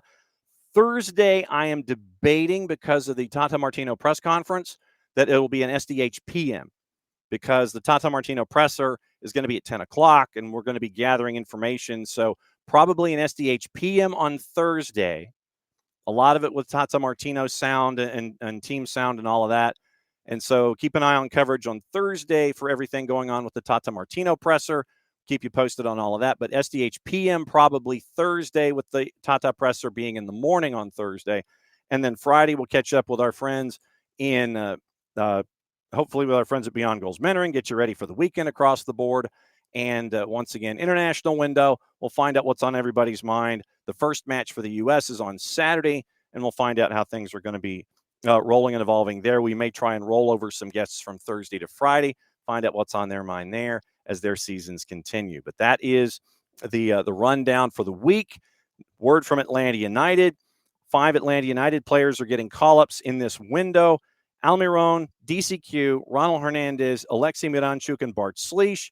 Cooper Sanchez, we already know. It's in the press release from Atlanta United. We caught up with Cooper about 9:30 this morning. Miggy goes to Paraguay, facing the U.S. on the 15th, Mexico on the 18th. DCQ is on the U19s in Wales at Wrexham, participating in the youth tournament from November 10 through the 18th. U.S. plays Germany on the 12th, Wales on the 15th, Japan on the 18th. We'll see if we can catch up with DCQ.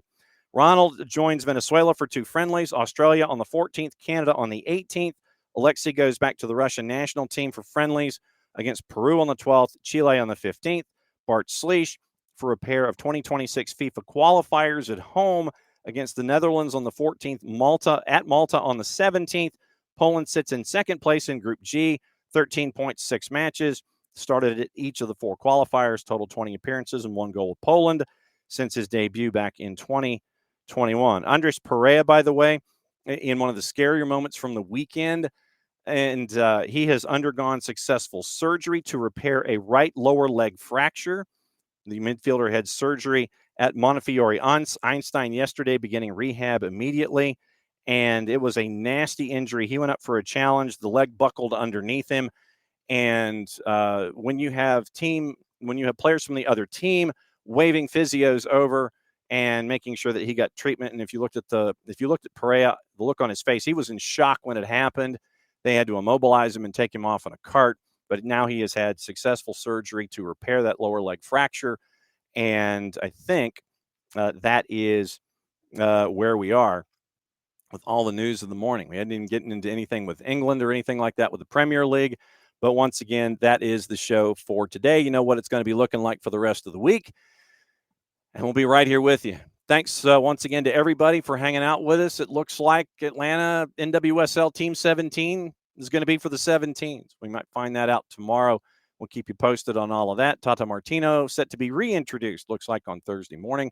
So it looks like SDH PM on Thursday, and we'll have all of the details there for you. Once again, tonight, keep an ear out, keep the bat signal out for soccer over there at 8 o'clock, and we'll break down everything that has happened, look at the international window coming up, and or maybe we just we're not going to, I don't think we're going to freeze or anything like that. But everybody, keep an eye on your plants, keep an eye on your pets specifically, keep an eye on your cars, make sure they're covered and that they're warm, because apparently it's a freeze warning tonight. And then, of course, everything heats back up to be in the 60s by the time we get to the midweek and later on in the week, just in time for high school playoffs. So for everybody here at SDH, that's a Reaction Monday. A lot to react to and a lot of cool stuff coming down the pike, probably. For everybody here at SDH, I'm just John Muchaplati. Play it safe. Since it's the end of the show, thanks to U.S. Soccer for bringing Cooper Sanchez in. Thanks to Gabe Schray. Thanks to Bart Keeler and his new car. Thanks to Abe Gordon, and thanks to all of you. Back at it again, less than 22. Since it's the end of the show, I'm actually going to play the right thing in sequence. Means I get to do this. We'll see you tomorrow morning, 9:05 Eastern.